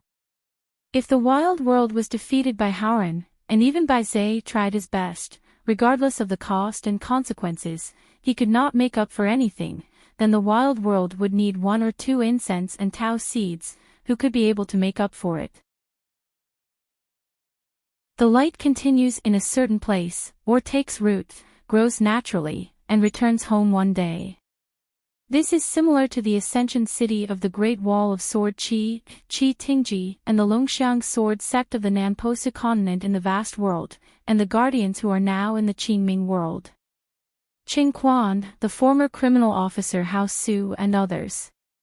Different journey home, same process and good intentions. Anonymous said solemnly, "No matter whether this matter is successful or not, I would like to thank you in advance." Zhang Fenghai smiled and said, "It is human nature to seek advantages and avoid disadvantages, and there is no need to be pretentious." This sentence was meant for both of us. Anonymous laughed heartily. It would be great if smart people were funny. The matter of fate on the road is truly wonderful. Their conversation was very casual, and no words were used from the heart. Li Huai listened a few times along the way, but he just thought he was listening to some fairy tales. Lu Tai said furtively, "The sect master has more smiles today than he usually does in a year. Why, Yu Lao is holding the rope, and the red Luan star is moving." Shi Xingyuan glanced at Wu Mingshi, and she couldn't help but spat, feeling that Lu Tai's statement was disgusting: a dog can't spit out ivory from its mouth. Lu Bixia was surprised and said, unexpectedly, "The sect master can meet Taoist friends who are talking and speculating in such an uncivilized barbarian land. If Zhang Fenghai could really abduct this great demon from the wilderness to Liu'e Peak, it would be a great help. Can I serve as the guardian of the mountain?" Anonymous suddenly asked in his heart. Lin Jiangxian went to Qingming to establish a foothold in the world. There must be a reason that can withstand scrutiny, right? Zhang Fenghai remained silent. He only had a guess in his mind, which was clearer than before in Yensha Cave, but it was difficult to explain it to Wu Mingshi, who was not yet a cultivator of his family tree. Bai Yujing and Lin Jiangxian, each waiting for Qin. Bai Yujing waits for the success of the master's teaching Koming. The last sacrificial official of the Sword Qi Great Wall, Yengua, is waiting for the hidden official. The question is, what should we do when the latter arrives? I met Jing Juzhong in this unspeakable taboo place. It was a worthwhile trip. I was sure that he would not take action against Bai Yujing for the time being. Headmaster Lu could go back home with peace of mind. It was a wonderful achievement. People are in high spirits during happy events, humming tuneless folk songs, and the sleeves of their two Taoist robes fall higher than the Taoist crown they wear on their heads. Lu Qin exclaimed, stopped, spread out his palms to cover his eyebrows, looked up, and saw a figure in the distance. Lu Qin stood on tiptoes and looked intently. He was overjoyed to see that there was a living person. Who was the same person here? The strangers who share the same destiny, the fellow villagers burst into tears when they see the fellow villagers. Lu Qin tipped his toes, used his escape technique, and flew toward the fellow Taoist. He did not forget to speak out to remind the other party of his existence, so as not to be mistaken for someone with evil intentions and ruin his harmony in vain. I saw a young-looking monk, who was obviously the kind of man who had almost perfected his merits and attained enlightenment, but he was like a dead old tree with no vitality, slowly decaying here. The monk is sitting cross-legged in the void, holding a fly whisk, and is doing the breathing lesson. Every time you take a breath, 2 wisps of qi mixed with 5 colors will spurt out from your nostrils, like a mighty river, flowing continuously. With just this hand, in any place in the world, if others see it, they will be exclaimed as an old god, with an immortal spirit. But around the futon, ashes were gathering all over the ground, and day after day, over the years, they laid a thick layer. Upon closer inspection, I discovered that the futon was made of accumulated ashes, like growth rings of ancient wood, going round and round. Seeing that the other party ignored him, Lu Qin could only put his hand to his mouth. Fellow Taoist, can you tell me something? The monk slowly opened his eyelids, and another piece of ashes fell from the back of his hand. The monk sighed quietly and exhaled softly, and the ashes fell somewhere on the annual ring of the futon. What are you doing here, fellow Taoist? The monk said hoarsely, and the language Lu Qin was proficient in was the ancient elegance of a certain place. Remember, it's Master Bixio's Kaizhou dojo. Lu Qin felt worried. It was probably the Taoist friend who had offended his uncle. He seemed to be worried about hiding anywhere, so he had to take refuge here. Anyone who dares to provoke Master Bixiao will not be far behind in his Taoist conduct. Lu Qin bowed his head in a formal manner. Xiao Dao Lu Qin, I came here to pay my respects to my senior. The monk's eyes were deep, and he glanced at the young Taoist priest's clothes. He was silent for a moment and asked, how is the master of Bixiao Cave, also known as Kaizhou Taoist? Is he 15? The tone of the other person's words was full of energy, and his face was full of energy. He was probably a newcomer who had just arrived here not long ago. Those who stay here, no matter what their roots and channels are, most of them come here to avoid disaster, but they will suffer the torment of heaven. Lu Qin nodded and said, I am 15. I have just returned to Qingming World a few years ago. I am now 15. It is a great thing to be celebrated by the whole world. Bei Yujing has to take the initiative to come and congratulate me. When the monk heard this, his heart was shocked, he couldn't help himself, and his face showed fear. No longer caring about anything, the monk shook his sleeves and quickly raised his hands to make the seal. As the old monk made calculations and deductions, the light shone between his fingers, and the halo spread out layer by layer, revealing many wonderful visions. The monk's face gradually became gloomy, and he stared at the young Taoist priest who was full of rumors. Is it fun to deliberately deceive and consume my mind? Lu Qin sat cross-legged not far away and asked with a smile, Senior, why don't you just calculate Lu Chen's fortune? The monk's face was uncertain, and he finally felt helpless. His face was full of exhaustion, and he was getting more and more depressed. Who are you, what is your realm, what is your identity, and what do you have to do with me? Lu Qin nodded and said, that makes sense. The monk was quite surprised and said, didn't you think that the Taoist master is also proficient in martial arts? Lu Qin was also surprised and said with a shy face, proficient is definitely not considered proficient, just a little bit of knowledge. There is nothing I can do about it. I travel all over the country all year round and earn money from selling my strength. I live in the open and live in the open. I don't know any boxing or kicking skills. If you don't have martial arts at your side, what should you do if you encounter bad people and thieves cutting off paths? Brother, do you think this is true? The monk nodded and said, what the Taoist said makes sense. When you are away from home, you can only tell the truth to reasonable people, but fists and kicks can be heard by everyone. As for making money with your feet, just listen. Not counting the increase in Taoist age here, during the 3,000 years of Taoism, I have seen all kinds of people with all kinds of temperaments. It is indeed rare to be like this young, Taoist priest in front of me.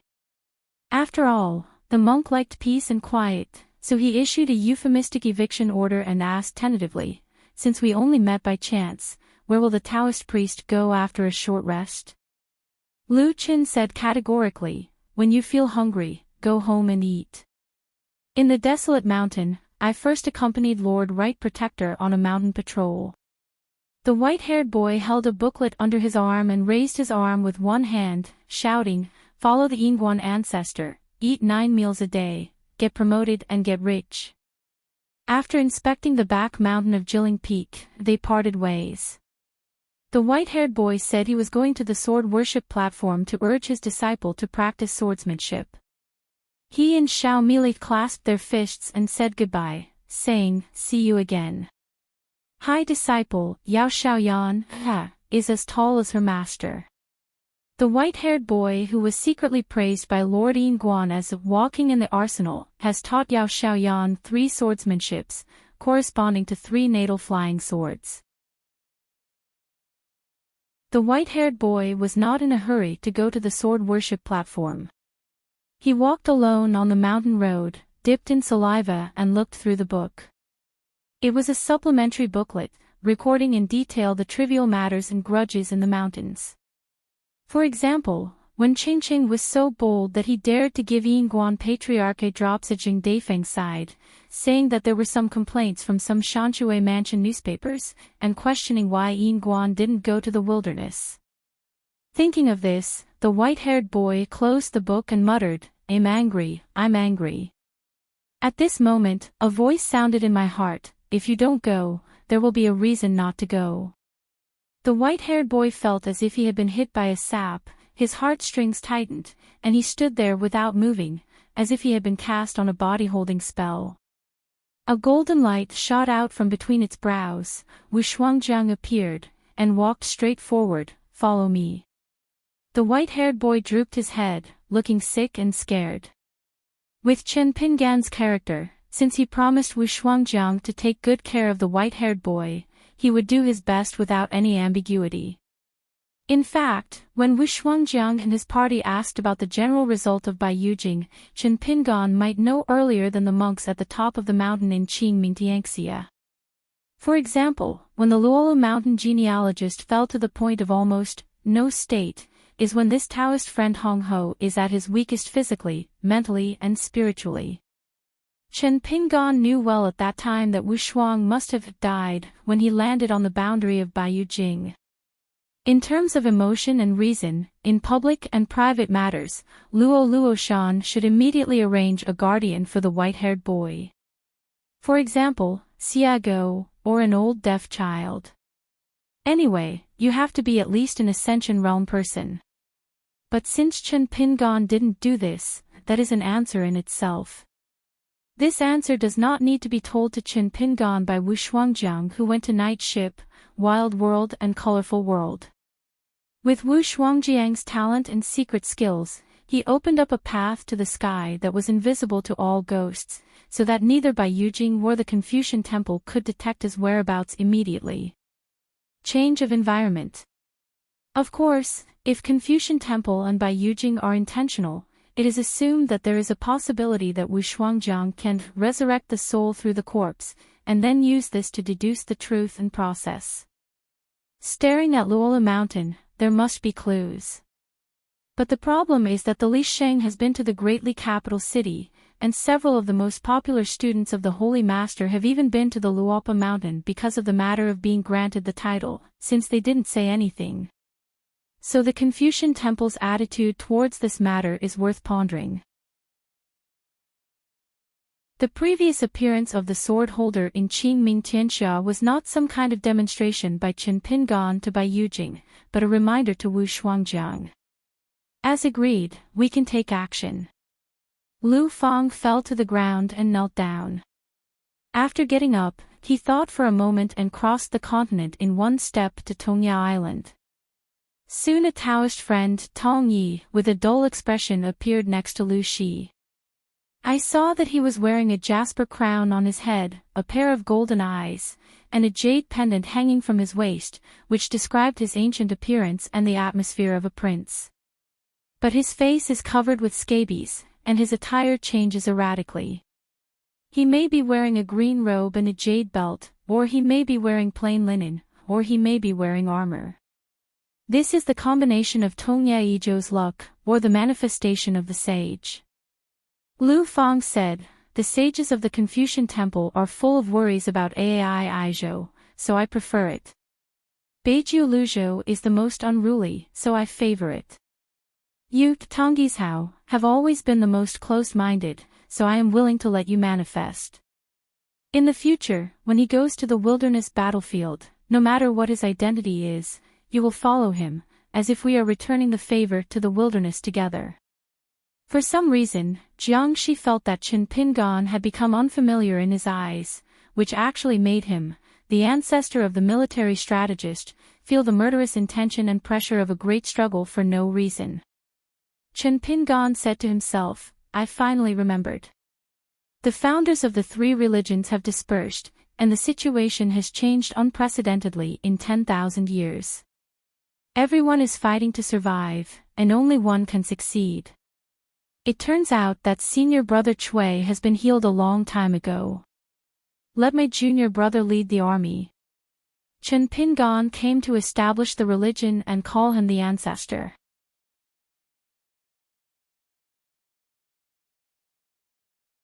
Sword of Coming Chapter 1144.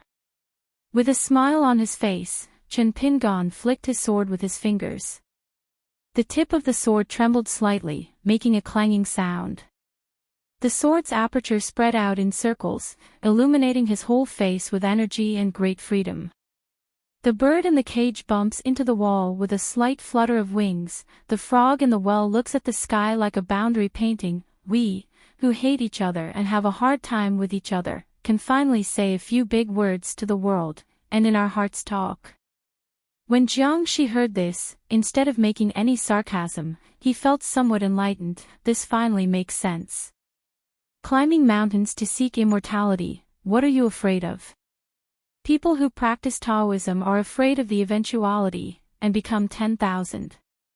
After all, Jiang Shi is not in the 15th realm, and it is difficult to escape from this path.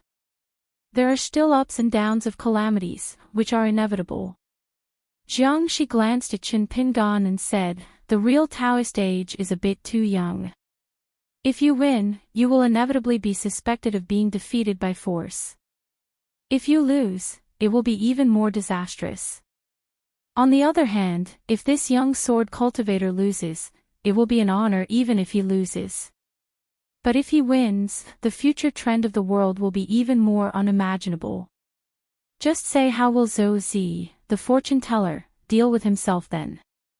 Jiang Shi curled his lips and used a little magical power to crush all these emotions and thoughts in the center of his heart and turn them away. The battle to ascend to the sky is a calamity with swords and soldiers. The Tao went astray. He wanted to take the initiative and occupied the ruins of the ancient heaven. He weakened the world and only respected the military. A common killing was a calamity. After being imprisoned for 10,000 years, another calamity occurred. It seemed that he had escaped from the calamity, but it was the time when the great calamity was approaching. When Jiang Shi's Taoist heart was revived and he wanted to organize his military affairs again, the Taoism prevailed and followed him like a shadow. Jiang Shi's fate as the founder of the military strategist was naturally the great opportunity that others coveted. Of course, not everyone is qualified to participate in this thrilling gamble. Ordinary monks, as long as they are not in the 14th realm, no matter if you are in the Ascension realm, as long as your life is not hard enough, I am afraid that if you get even a little closer, you will be catastrophically destroyed. Tao Yun was in trouble and turned into a burst of dust and ashes. But even a monk in the 14th realm dares to intervene easily. Definitely keep a respectful distance and watch from the sidelines. For example, Fu Lu Yuxuan, who is in harmony with the Tao and the time, and those who are in the right place. Who is willing to get involved in this situation? If he is not careful, his Tao will be stuck in the mud, unable to extricate himself, and he will fall into a situation that will never be recovered. Jiang Shi felt a little aggrieved and couldn't help but laugh and curse, Cui Chan, that bastard. He had previously thanked Xiuhu and expressed his gratitude. Don't you want to help count the money if you don't want to be cheated? Apart from complaining a few words, Jiang Shi really didn't want to express his feelings. Wouldn't it be more aggrieved to compete with a dead man and arm wrestle? Jiang Shi had many ideas. When he returned to the world this time, he wanted to conspire to usurp the throne and replace himself. Chen Pingan, a former hidden official, was also one of them. However, after derivation and calculation, the possibility of Chen Pingan was extremely low.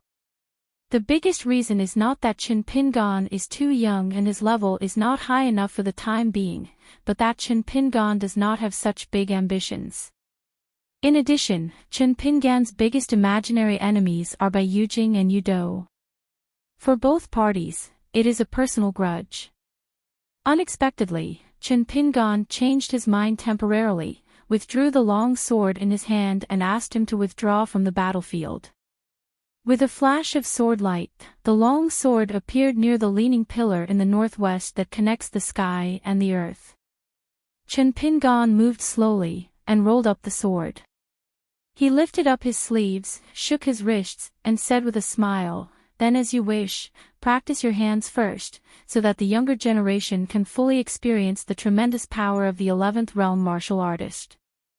Before Chen Pingan could finish what he said, Jiang Shi was already close and struck Chen Pingan in the heart with a punch. Chen Pingan's robe and hair on his temples flew into the air, and a clear and melodious sound of jade chimes sounded between heaven and earth. That was Chen Pingan's heart.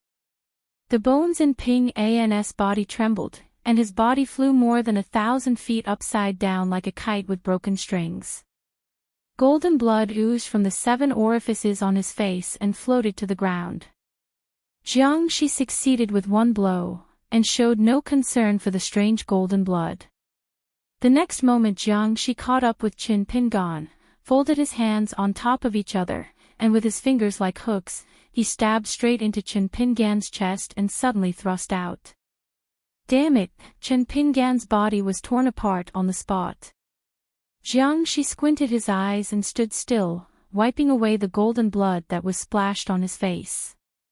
His face and palms made a squeaking sound, and wisps of green smoke rose up into the sky. Jiang Shi was unaware of the burning sensation and looked around. The golden blood that had previously scattered on the ground was not stained with dust. Instead, it had its own vision, and each of its avenues was manifested. When it landed, it turned into a series of mountains lined with beautiful buildings and jade buildings. They were as small as earth mounds, and each one was opened with hundreds of thousands of mountains. The rivers of water palaces and palaces are as small as ropes. What is even more mysterious is that in the majestic Dayua mountain, there are indeed blue cranes singing, true kings preaching and fairies scattering flowers. In the winding rivers, here there are vast misty waves. The small boat on the rapids and shoals was like an arrow. Jiang Shi sneered, still pretending to be a ghost, really thinking that he was God. Jiang Shi slightly dispersed his consciousness, combined with deduction and mental calculation, followed the trend of the water veins of the long river of time and the direction of the circulation of the spiritual energy of heaven and earth, like a patrolling the territory, all over the site without missing a thing. The art of war that can go down in history is one of the most famous experts in geography. Which one is not the top expert? Jiangshi twitched the corner of his mouth and found you, kid. Jiangshi did not shrink down to the mountains and rivers. Instead, he drew his empty bow like a full moon. The holding the bowstring suddenly released, and an arrow was thick. It's like the mouth of a well, but it's not a straight line, but like a big wild dragon and snake swimming across the ground. In a certain place, it was as if thousands of mirrors were smashed by arrows one after another, and countless colored glazes burst into pieces, creating a brilliant and dazzling light. Chen Pingon first set up the formation with his powerful fists. It was a whimsical idea. Instead, he used the iron cavalry chisel formation in the boxing book to block the power of the incoming arrow. Then he tried to use a normal iron cavalry punch. He tried to carry the arrow in the formation, but it was in vain. Not only was his fist smashed by the arrow, but his entire arm was also shattered. Where he stood, Chen Pingon had lost an arm, and the ground was covered with golden blood. This time a large area of golden flowers and trees appeared on the ground, varying in height and swaying, like a fairy garden. The fists of the 11th realm are indeed unstoppable. Chen Pingon remained motionless and expressionless. Millions of golden threads spread out from the broken arm on his shoulder, and returned to its original shape in the blink of an eye. As expected, the road to martial arts and becoming a is the most straightforward. In ancient times, it was the clear stream of the true path, while refining qi and becoming an immortal was the turbid stream. To put it simply, the fists and kicks of the 11th realm were unstoppable, but on today's battlefield, Jiangshi didn't seem to be able to use them against his half-won self. After receiving the solid verification, Chen Pingon felt a little relieved, so he reciprocated the favor and said, I also feel a little embarrassed for my senior. Jiangshi didn't take it seriously and asked, I heard that you have a special boxing technique called Shinren drumming style. You learned it from Cui Qing of Aquarius continent. Isn't it tacky?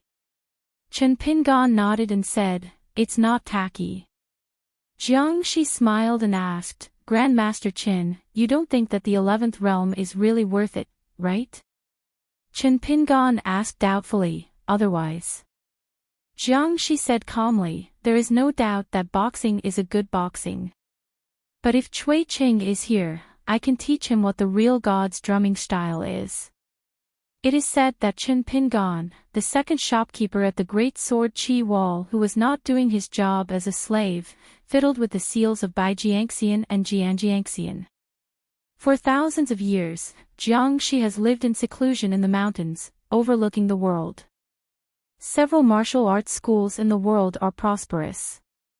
If a book of 100 fists is compiled, martial artist Cui Qing has 2 or 3 fists and can enter it. Chen Pingon raised his eyebrows. He wanted this ancestor of the military strategist to learn the simple language of his hometown town, but when he said it, he changed his words and said, well see. Jiangshi clicked his tongue and said, it's such an afterthought. No wonder he lost to Chao Ci 4 times in a row. It's not unfair at all. Although Jiangshi didn't show any signs of taking action, Chen Pingon opened his fists as if facing a formidable enemy, and punched the sky with a cloud that flooded the area. It turned out that Jiangshi's first punch had already used the god-beating drum style. The majestic fist was like a thick sea of clouds. The immortal in the sky stretched out his palm and pressed down. In an instant, it sank low and fell, trying to connect with the ground and merge into one. After a while, except for where Chen Pingon was standing, the ground for dozens of miles had sunk 7 to 8 feet. Those shocking cracks and ravines were all the palm joints and hand lines. Chen Pingon raised his hand to wipe his face, shook his head, and poured out the blood in his ears. The power of just one punch was like an overwhelming catastrophe. Chen Pingan took a deep breath. It wasn't that he couldn't bear the pain. To be honest, this injury was nothing. But that kind of suffocating feeling like seeing the sky with fists is really hard to bear. Jiang Shi sneered and said, if you are a layman watching the excitement of the 14th level and the ascending level Qi practitioner, and underestimate the 11th level of martial arts, that's it. You are a martial artist who has reached the level of perfection and is approaching the state of perfection. You are a person who has entered the palace, dare to take it lightly. And Feng, who is now hiding in the capital of Dali, didn't tell you how heavy Jiang Shi's punches were on the way to heaven. And how did the man who worked as a coachman for Nan Hao receive 2 punches back then? That made the first crack appear on his golden body. As he spoke, Jiang Shi was still standing in the distance, not even breathing, so he punched another dozen punches at once, leaving Chen Pingan with no way to hide. He could only receive the punches and rely on his physical strength to carry it down. Jiang Shi shook his head. You and Cui Qing, after all, are just at their limit, unable to support the true meaning of this type of boxing, and unable to truly carry it forward. You think him stealing a punch? With a look of disdain on his face, Jiang Shi asked and answered himself, it's just that 10,000 years later, there was a warrior named Shui who happened to be in the same place as me. After more than 30 punches, Chen Pingan's almost pure golden body collapsed on the spot. As soon as he gathered his figure in the distance, more than 20 punches arrived. Groups of golden light scattered and gathered together. On the ground, there were large craters that suddenly collapsed and a series of muffled thunder and vibrations. If you change the battlefield and change the opponent, wouldn't it be like picking up grass to kill ascension? Jiang Shi seemed to feel a little bored, a little unable to cheer up, and yawned. Regardless of the situation on the battlefield, Jiang Shi turned to look at the long sword and asked the biggest question in his heart, what did the co-leader of the heavenly court think? Country school. After having had enough wine and food, Jiang Shangzhen lay on the wicker chair, gently shook the cattail leaf fan like the old cook, and said with a soft smile, Ning Ji, your background is actually unusual. Ning Ji was a little surprised. She didn't know why Mr. Jiang took the initiative to bring up this topic, but hesitated to speak. After spending these days together, Ning Ji really admired Mr. Jiang's ability to do as the locals do in the countryside. He could spend hours chatting among the farmers and village women, crossing his legs and making jokes, only talking about a few things in the village. Even local dogs are willing to follow Mr. Jiang. Ning Ji had been to Luopa Mountain and heard some things. When he came back here, he almost forgot Mr. Jiang's titles and some of his reputation on the mountain. Jiang Shangzhen continued to ask, is it understandable if I say this? Ning Ji nodded. Jiang Shangzhen deliberately wanted to get to the bottom of the problem. Then I'm curious, how do you understand it? Let's see if there is any deviation between what you think and what I guessed.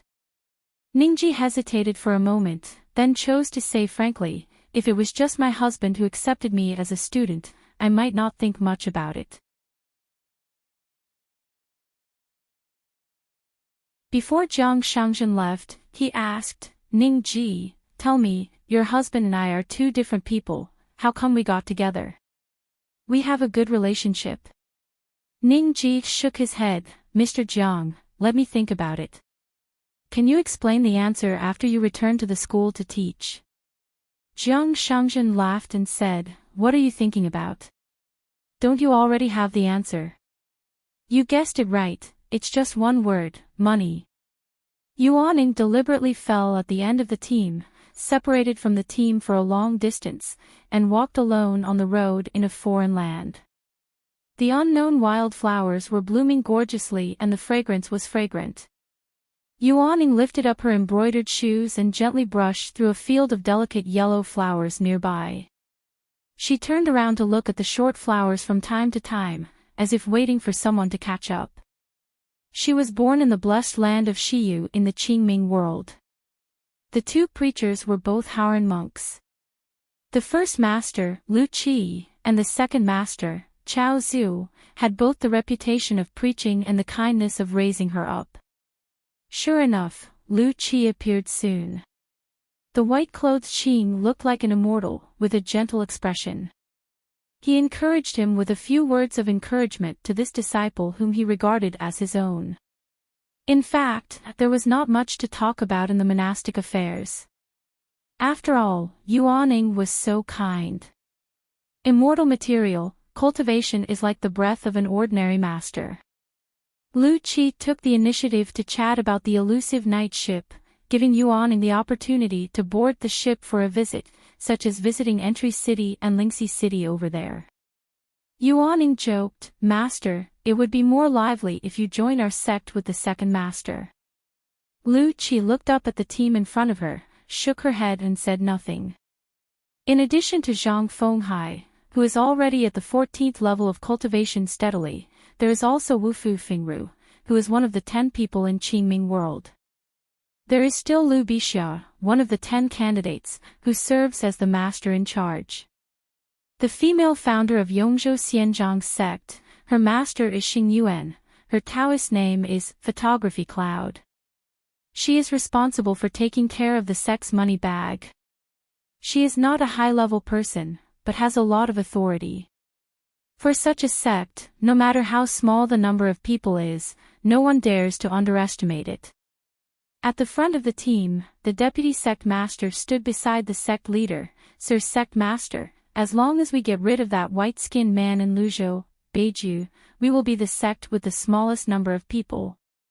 Are you not moved?" Seeing that the sect master was unmoved, Lu Tai continued to persuade, "I heard that he has just entered the Ascension realm a few days ago. It doesn't matter that Bai Shang is a sword cultivator. After all, the realm is unstable. Just a big group of us, noisily and swarming up, by Daijian isn't it possible for the immortal to get into chaos? When his Taoist mind is in chaos, Brother Xinqin slams down his fist with his big fist.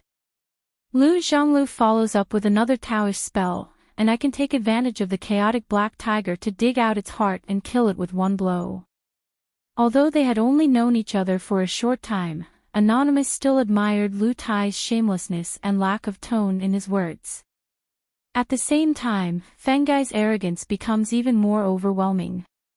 How can he really bear it when someone makes such noise in his ears every day? Not feeling upset, Zhang Fenghai smiled and said, "You just need to turn a deaf ear to it. Over time, you will get used to it. If you don't talk to him, see if he can chatter a few thousand words at a time. Just treat it like listening to someone's story for free." Anonymous smiled and nodded, "It's indeed a good idea." Master Xing Yuan rolled his eyes and said, "Deputy Sect Leader Lu, stop talking nonsense and talk more seriously. Even when she is away from home and traveling across the world, she still wears the same attire as by Yujing Yensha Cave. She is a dark-faced and slender woman.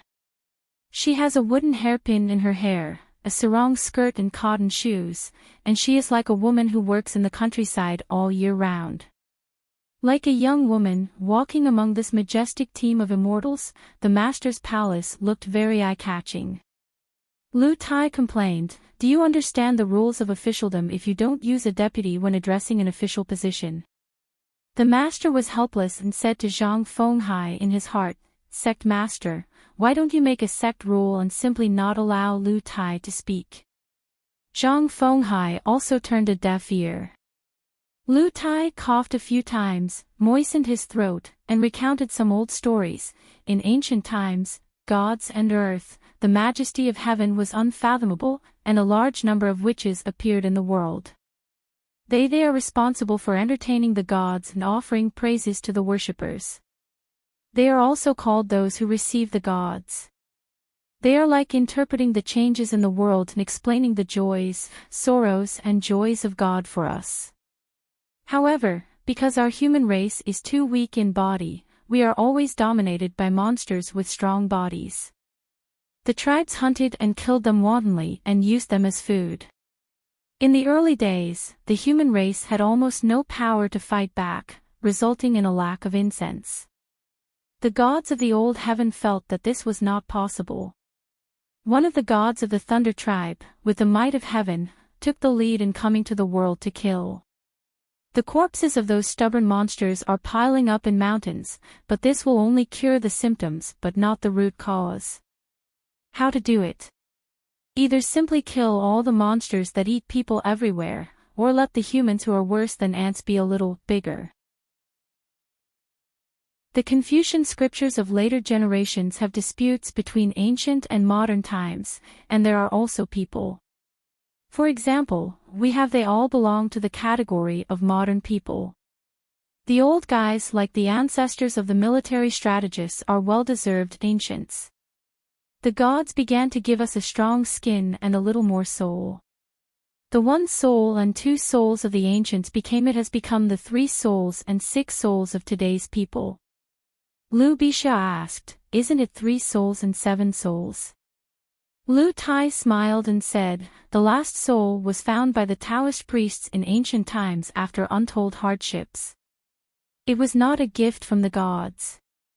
Master Xing Yuan suddenly said, no wonder later generations come to the temple to offer incense, sometimes 3, 6, or 9 times.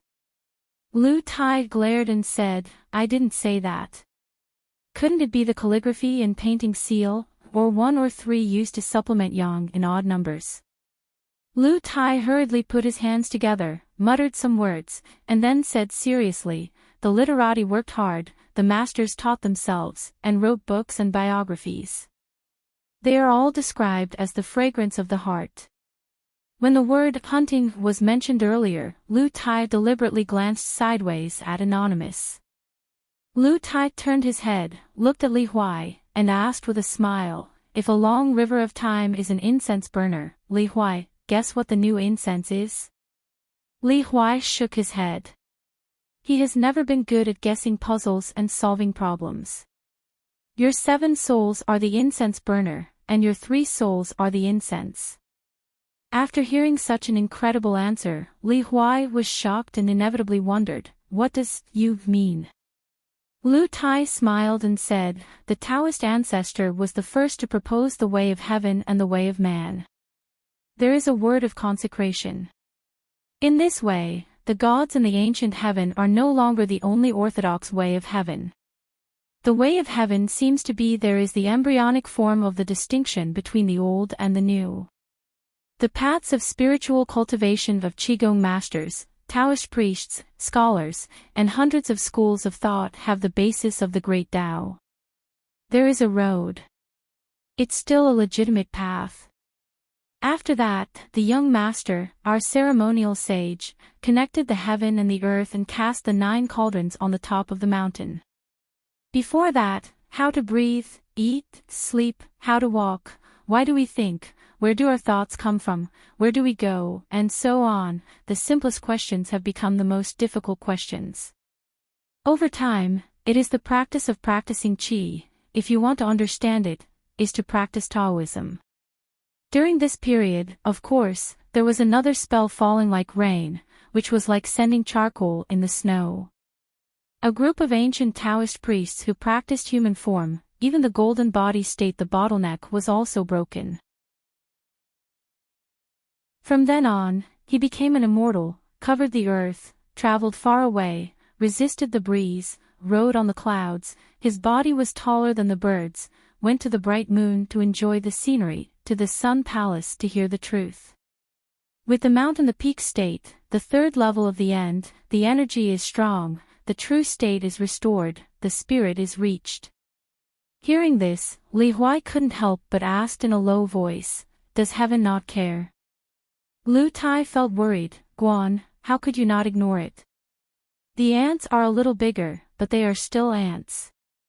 The Taoist priests and warriors gather together to keep warm, but they are still an ant nest in the earth.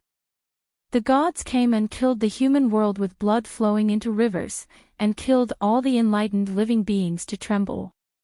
Don't dare to cross the thunder pool even half a step. Do you know how vast the territory of the human world was at that time? So much so that when gods came to the human world, they needed two ascension platforms as a path. If we talk about martial arts and Taoism, they come from the same origin but have different currents. After all, every stick of incense smoke curling up in the human world is a divine way to the sky. At this moment, Lu Tai's face turned pale as if he was struck by lightning, and he urgently warned, "No. There is an ambush." Anonymous couldn't help but feel a little nervous. After all, those who dare to come here to cause trouble are either fools looking for death, or first-rate strong players. Yuaning was startled in the distance. Lu Qi said with a smile, "Really like this kind of person. Isn't it too unreliable?" Yuaning was relieved to see her master look so casual, and said from her heart, "He is too pessimistic. When I see it, I can't help but feel sorry for him." Lu Qi nodded. "I think I recognize Lu Tai." On the side of the road ahead, a tall, thin old man with a pale appearance appeared out of thin air, a middle-aged man with an unremarkable appearance, just like the rich man and the porter. "Yuaning has two masters, so does Lu Tai." Lu Tai was not surprised at all. The appearance of the two preachers was a matter of course, sooner or later. In the mountains, there are only a handful of people who are instantly recognizable as soon as they mention their last names. Zhou, Count 1. Jiang Shi never changed his breath of pure qi. From beginning to end, Chen Pingan had no power to fight back. Countless golden blood was scattered on the ground, making an ancient battlefield site that had been reduced to ruins full of vitality. First there were mountains and rivers, then city passes, and then there were all kinds of markets, like a lifelike picture of the world. Just wait for all kinds of characters to settle in it, and then the country will have its owner and truly come to life.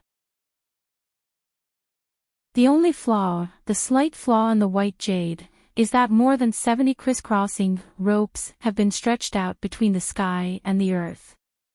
They are all long-lasting fists, like iron wires. Cut off this piece of world that is as soft as tofu. Jiang Shi just frowned slightly. He already thought highly of this person, but it seemed that he was more difficult to deal with than expected.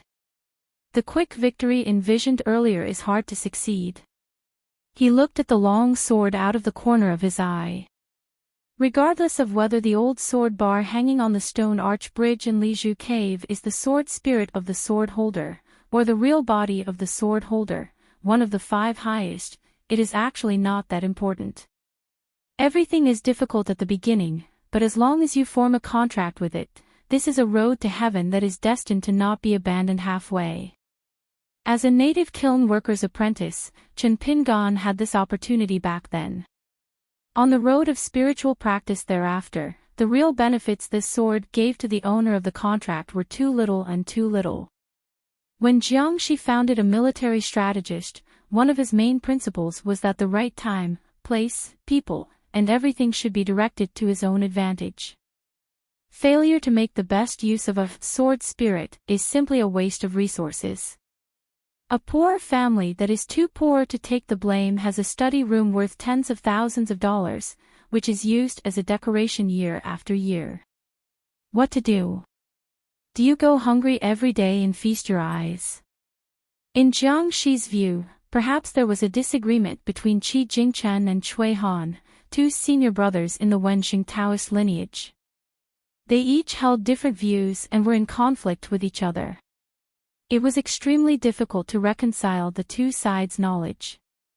Qi Jingchen, who persuaded Sword Spirit to recognize him as his master, is a scholar who has read the books of sages, so he does not want Chen Pingan to be tainted with Taoism and his nature by foreign objects. He wants Chen Pingan to deliberately keep a distance from Sword Spirit and enter into an agreement of 60 years. Giving the latter more responsibilities, it is an invisible amulet that does not need to appear, it is just used to deter a small group of monks on the mountain top, not to act recklessly based on their realm cultivation. Whoever dares to break the rules will lose all the rules in the world. In this process, of course, there are those who do not believe in evil and are ready to take action, so the ascended ZTE ancestor of Tongye sect has become a ready-made example to remind the people behind the scenes. You must know that even Du Mao's immortal slough is still Luo Lushan's personal property. How could the genealogical monks of Tongye sect's Patriarch Hall not know the inside story of this matter at all? Who would dare to say anything? Anyone who knows a little bit about Luopa Mountain and Master Qin will know why Qin Pingan has always refused to call Qi Jingchen his uncle, and has always respected him as Mr. Qi. The relationship between Qi Jingchen and Qin Pingan is like a well-educated, well-read poetry and calligraphy teacher who taught a certain young boy in his scholarly family how to start a business and crafts. What the former taught was what the latter learned. They are all rushing to become saints and virtuous people. Suddenly one day, the older boy said that he no longer wanted to study, so he ran to the mountain, fell into the trap of a bandit, and rose up, saying that he would usurp the throne and become the emperor himself. Precisely because everyone knew the great influence Qi Jingchen had on Qin Pingan, Jiang Shi felt extremely awkward when he heard Qin Pingan's heroic words of establishing a religion and calling himself his ancestor. If the same young Chao Ci had said such rebellious words, Jiang Shi wouldn't have felt anything at all, at most he would have been slightly surprised. Cui Chan admired the knowledge of meritorious service and mixed hundreds of schools of thought into one pot. A lake of slips forced Qin Pingan to lose his golden literary courage. Not to mention reading thousands of books, traveling thousands of miles, even if he read millions of books, traveled to several worlds, and traveled the entire world, he was still completely lost. The possibility of cultivating a natal character. Later, at the Sword Qi Great Wall, Qin Pingan combined half of the Sword Qi Great Wall and completely lost the opportunity for the Yin God to travel far away and leave the Yang God. The key is that Cui Zhang's attitude towards Qin Pingan has always been, like some official comments about Beijing's big plans, that his ability is too low, his qualifications are too poor, his Taoist heart is fragile, and he cannot be used in a big way. When the truth comes out one day, what the two brothers Cui Chan and Qi Jingchen did was all a deception. In the field of vision, Qin Pingan returned to his original appearance again, as if he had guessed what Jiang Shi was thinking. Qin Pingan smiled and said, "You may be mistaken. In our lineage of literary saints, Mr. Qi has the worst temper. Character and patience are the best." Okay, actually it's senior brother Cui. For example, the splitting of Xingyang Mountain was something I learned from senior brother Cui. The success of asking the sword at Xingyang Mountain and the need to erect a monument later was something I learned from Mr. Qi. While talking and walking, those mountains and river scenes melted one by one like water flowing, becoming one with the owner. Jiang Shi has really seen too many magical powers, so he is not surprised by this. It is okay. Qin Pingan's method is not too scary. Although it does not consume Taoism and spiritual energy, it does consume mental energy. Don't you think there are still too few opportunities to fight with the martial arts master in this life? I will let you eat until you vomit. Pei Bei, Zhang Tiaoxia, Li Er, Song Changjing, Wu Shu, Yi Yunyun, Wang Fushu, these few limits, let them and you each perform a few punches at their peak, is that enough? The warriors who had been named by Jiang Shi and ordered out one by one formed a horizontal line between him and Qin Pingan. Just like that battlefield, with spears and halberds, they are dignified and invincible. Formation is formed at the end of the line, there is a wave of tide, and thousands of horses are ready for change. Qin Pingan seemed to be waiting for this scene to appear. Exhale gently, calm down your mind, and start running forward. Jiang Shi didn't get the truth from the sword holder, and was quite curious about it, so he had to ask, Qin Qing is not a stingy person. You have done so many things for him, and you are half of the Sword Qi Great Wall. As his son-in-law, Qin Qing always owes money, wine, swords, everything, but refuses to owe favors. You are also a junior who caught his eye, so he should express himself no matter what. This gift, it's definitely not thin. Why do you feel that you are not in danger of death, so how much more should you hide it? Lest by Eugene's gang of fortune-tellers get away with the secret, and next time the sword is really invincible, it loses the upper hand. Speaking of the words, truly invincible, Jiangshi laughed to himself, true invincible, what a good slogan. Why didn't Bai Jing grab it? At this moment, Chen Pingan naturally had no time to distract himself from answering this question. Just because Jiangshi ordered more endless warriors, the top heroes of all eras are all world-famous martial arts masters, each with their own invincibility. Any punch they make is perfect and perfect. Coincidentally, Jiangshi only expended a little energy and did not need to mobilize even a trace of the spiritual energy of heaven and earth. Jiangshi looked at the exhausted figure on the battlefield, and the more he looked at it, the more boring he felt. Practice martial arts and boxing. In the end, you just get a body and a turtle shell. But 1 or 2 punches are your own. I'm afraid of making mistakes by following the rules. I just follow the same path as my predecessors, but it saves me trouble and effort. How dare I hope to surpass Chao Ci? Jiangshi saw that Chen Pingan had half of his cheek knocked off with a punch from Pei Bei, and his neck was almost broken by a mountaintop warrior from barbaric history. Jiangshi shook his head and lost his patience. You, Chen Pingan, dare to even hope to kill Jiangshi and falsely claim to establish a religion and claim to be your ancestor. After all, every Zijing martial artist only delivers the heaviest and most powerful punches in his life, giving Chen Pingan, who is surrounded by danger, some chance to breathe and breathe. It seems that the boy is quite tough, and he can vaguely hear a few words in his hometown dialect. Jiangshi smiled and said, "Boy, show off your skills in front of me. Do you know what this is called? This is called. Recognize your ancestors and return to your clan." On the other side of the battlefield, the dust was flying, covering the sky and the sun, and the figures of all the warriors gradually disappeared. All kinds of fists gathered and intertwined, and they had already condensed into a substance as thick as water.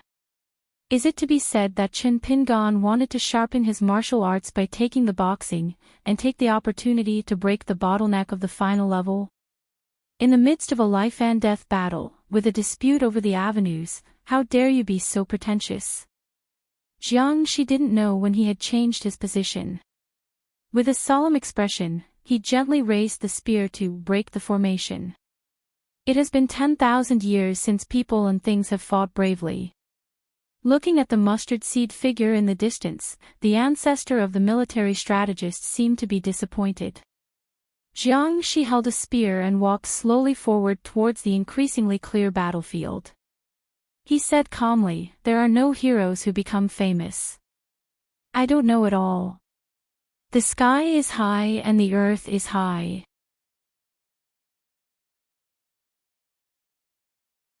Sword of Coming Chapter 1145. In the wild world, the blue sky is as clear as water, like the green glaze of porcelain, which is about to drip onto the earth at the next moment. Pei Min asked, "Can we really fight against Jiangshi?" Zhou Zi nodded and said, "The movement is huge and the impact is far-reaching." Pei Min was amazed. "It's a pity that I can't watch the battle from the sidelines." Zhou Zi said, "Even if you can watch, it's best not to get involved." Pei Min said, "Why?" Zhou Zi said, "Jing Juzhong is present." Pei Min remained silent. Zhou Zi said from the bottom of his heart for no reason, "Friend Bixiao said it well. If he lets Gu Kan go, he won't let himself go. If he doesn't let Ma Kushuan go, he will let himself go." Pei Min asked doubtfully, "When did you meet the master of Bixiao Cave?" He followed Zhou Zi to leave Tonggizhao and travel to various states in the lower reaches of the Qingming world. They did not go to the bright moon. During this period, even though they knew clearly that the master of Bixiao Cave and the demon swordsman named Shizhu were in the same place. Staying at Yao Qing's territory, they also deliberately took a detour. In Pei Min's view, Zhou Zi is not too troublesome, and Bixiao Cave master doesn't get in the way. But once Zhou Zi decides that it is a problem, or Bixiao Cave master obstructs his way, it will not be a trivial matter. Pei Min is familiar with Lao Huangli and knows that there are 2 or 3 Taoists. Even if they are extremely old and powerful, they still have to hide from the master of Bixiao Cave and dare not meet him. They have been hiding for thousands of years. There is no way. Offended the master of Bixiao Cave, who once used the old Taoist name, Kaizhou Taoist, and later built a Taoist temple in Haoran, and he would not let anyone go. In the past 10,000 years, the only one who could make the master of Bixiao Cave less arrogant was Dao Ancestor. Zhou Zi explained, my Taoist friend Bixiao was a guest at Luopa Mountain. He mentioned Zhou Zi intentionally in his words. Of course he was talking to me. Pei Min was even more confused and asked tentatively, since it was done on purpose, what did the master of Bixiao Cave want? As a guest visiting the mountain at that time, how many words did he want to excuse the master of the mountain? The master of Bixiao Cave has a high vision and a weird temper. His monastic career has lasted for 20,000 years. His Taoist age and seniority are beyond imagination. He rarely favors a young junior, but Pei Min knows very well that the man who once carried a handful of Chunqingda's sword, Chang Qi, and the young mountain master who strayed into the depths of the lotus flower were indeed caught by the Dharma. According to Zhou Zi, this is because the heart and behavior of the straw shoe boy are in line with the temperament of fellow Taoist Bixiao. He is willing to take care of the trivial matters of the world, manages them well, and does not look back when he encounters a wall. Even Lu refused to repent. A man weighing 100 kilograms had to carry a 200 kilograms burden, and he still had fun in the misery. He staggered while carrying the load, grinning and looking at the tomorrow ahead. Zhou Zi was also unsure of that fellow Taoist's true intentions. He shook his head and said, I don't know yet, the context is not obvious. But when I was about to return to Minghua Dojo, fellow Taoist Bixiao came and said to me with a smile, don't do it for yourself, damned to death. This is an ancient Taoist saying with great meaning. Taoist priests are not true enough to themselves and deceive themselves and others, which is not tolerated by heaven and earth. After all, there is no way to escape the fate of being turned into ashes. It's just an old saying that gets passed around, but later it changes its meaning and turns into bad rice. Pei Min's expression changed slightly. Zhou Zi talked about the sky and the Lu family. Each person and one surname accounted for half of the yin-yang family, but the master of Bixiao Cave wanted to say, heaven will destroy the earth. To others like Pei Min, he always felt that there was a murderous aura coming at you.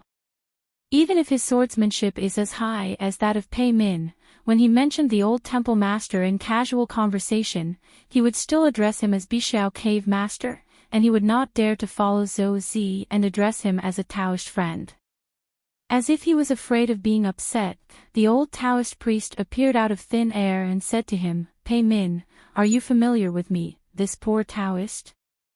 Rumor has it that at the beginning of the Qingming world, when the world was chaotic and the world was created, the master of Bixiao Cave, Lingran Yufeng, who had great merit in the entire human world, came here to overlook the mountains and rivers, picked a piece of land that was more pleasing to the eye, and roughly drew a circle with a whisk.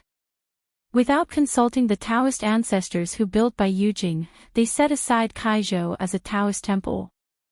As a result, a dispute arose with a Taoist priest on the top of the mountain who first came to Kaizhou to open a cave. The latter was able to accumulate military exploits and survive in the battle of ascending to the sky, and he was not a good person to get along with. After leaving the cave, he showed his true body in Dharma, and sacrificed a group of well-refined treasures, so he wanted to compete with that bull-nosed one. Next, the Taoist law has seen the true seal, and the end result is that it is naturally defeated in a fight, so it has to show weakness and beg for mercy. The master of Bishao Cave refuses to give up, and wants to take the great monk as a gatekeeper for the dojo. The monk is a hero who has experienced hundreds of battles and is famous. He is unwilling to suffer such humiliation. He has no choice but to use the escape method. He abandons the cave and is forced to leave Kaizhou to avoid its sharp edges and seek a cave in ancient Pizhou. He asked for the protection of a Taoist friend, so the master of Bishao Cave followed behind him in no hurry. The Taoist friend who occupied the area as king and set up his own flag was also considered to be loyal. Although he hesitated and thought about it over and over, he still opened the door. There are two steels at the entrance of the cave that are inscribed with golden well and no sound. It is forbidden for monks to enter, but it is absolutely forbidden. You should not be tempted to complain to the fellow Taoist who is in trouble. You provoke that stubborn temper. What are you doing with your stinky nose? This was good, and the master of Bishao Cave listened to it. As a result, the two Taoist friends shared the blessings and hardships, and became companions on the escape road. It is said that the righteous Taoist friend Bo Yuntian was hiding everywhere. Although he was not caught by the master of Bishao Cave, he failed to successfully overcome the tribulation and failed to achieve harmony on the way of practice. He was reincarnated and then wandered around the mountains and the world. The final destination was still the Donghaiguan Taoist temple, and he became a Taoist boy who made alchemy. Pei Min smiled and said, "In Wang Zhu's Donghe Heijin mansion, the two of them didn't fight. Is it because they both have the surname Qin?" Zhou Zi explained, both parties have similar life experiences. When they were young, they were in similar situations. They were extremely bleak, so Chen Qinglu tolerated it as long as he could.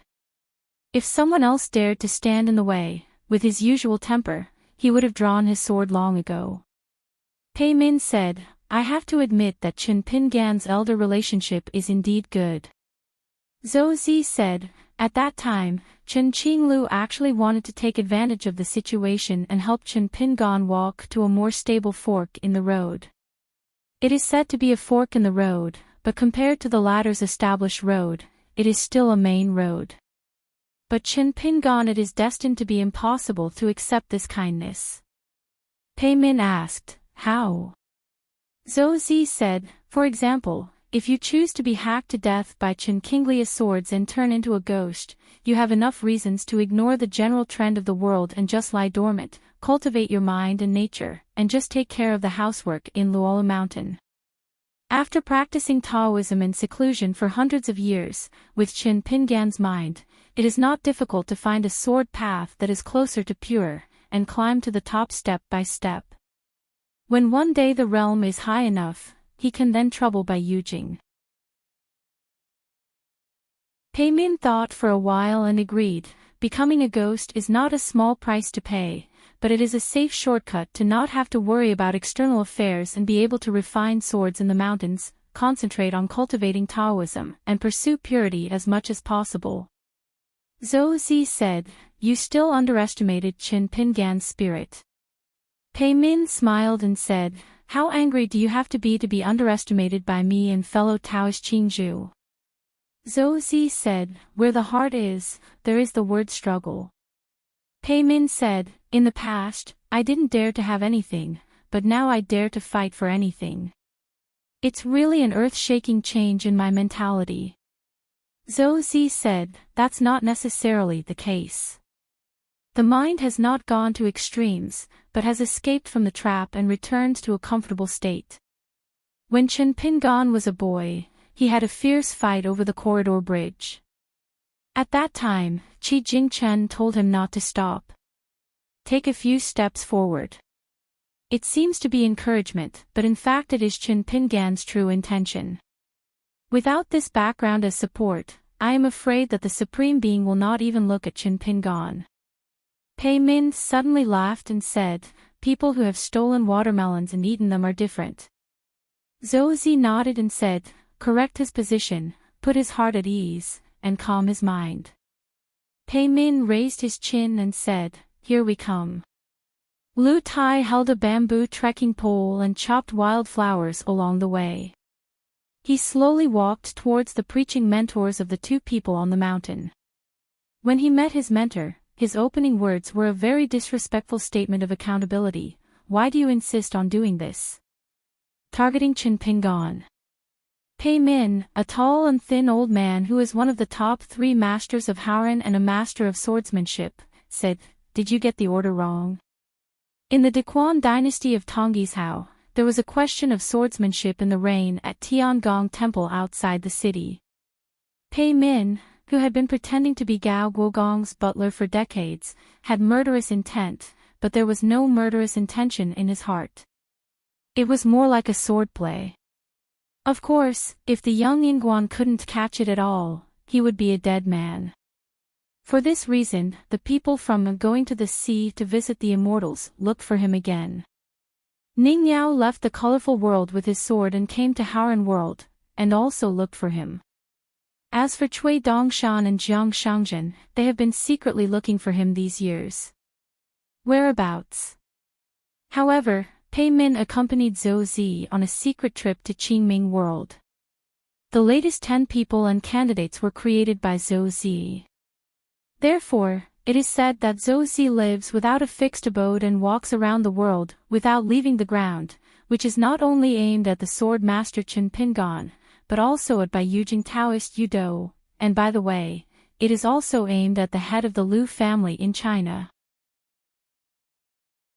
In short, whether Liu Xin, who has already reached the Ascension realm, can join the Tao, and when he can reach the 14th realm, all depends on Zhou Zi's wishes.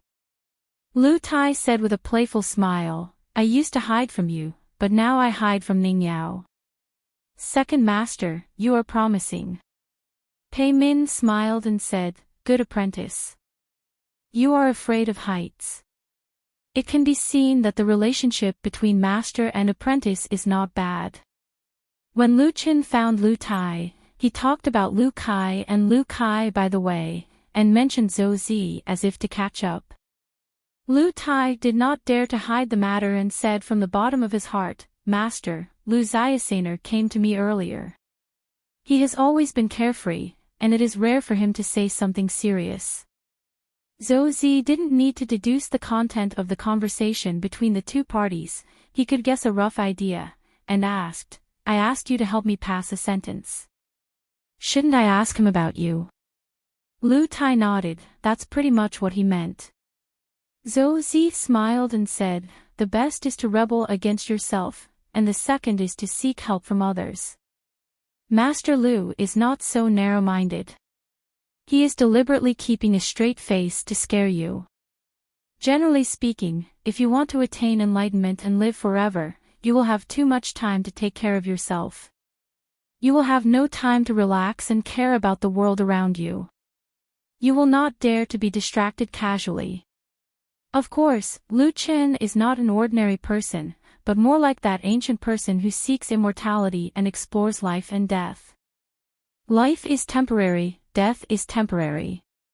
That's why Gao Gu of Difei Mountain admired Lu Chen so much. In his last sermon, he said that if anyone could learn Lu Chen's 70 to 80% essence of life and death, his or her monastic career would be free of life and death. Not only the Taoist priest Gao Gu, but also the old scholars of the literary sage, all would have their own sincere admiration for Lu Chen's knowledge. Lu Tai looked at the two people behind him and couldn't help but sigh in his heart, they were just following the same thing.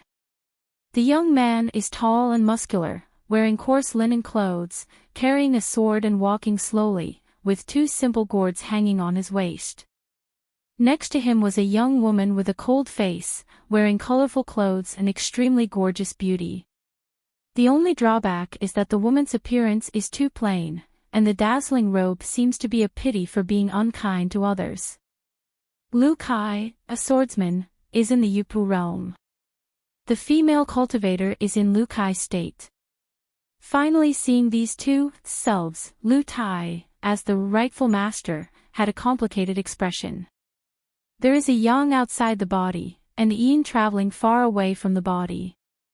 Lu Tai looked at them, and they looked at Lu Tai. Lu Kai smiled and said, "We don't look at you with resentment or hatred, so why do you look at us like thieves?" Lu Kai said, "It's easy to understand." Without saying a word, he beat him up and covered up his guilty conscience. Lu Tai returned to normal and said with a smile, "You two are just sitting here talking about drama." It can be said that Lu Kai is extremely talented and blessed. He is truly a first-class figure who emerged at the right time. The first time his name was known to the world, he was included in several lists of the top 10 young people in the world. There is destined to be a sword battle with the young Hamid official who was recently hailed as the most famous in the past 30 years. The sword cultivator's ancestry, teacher training, and resume are all blank.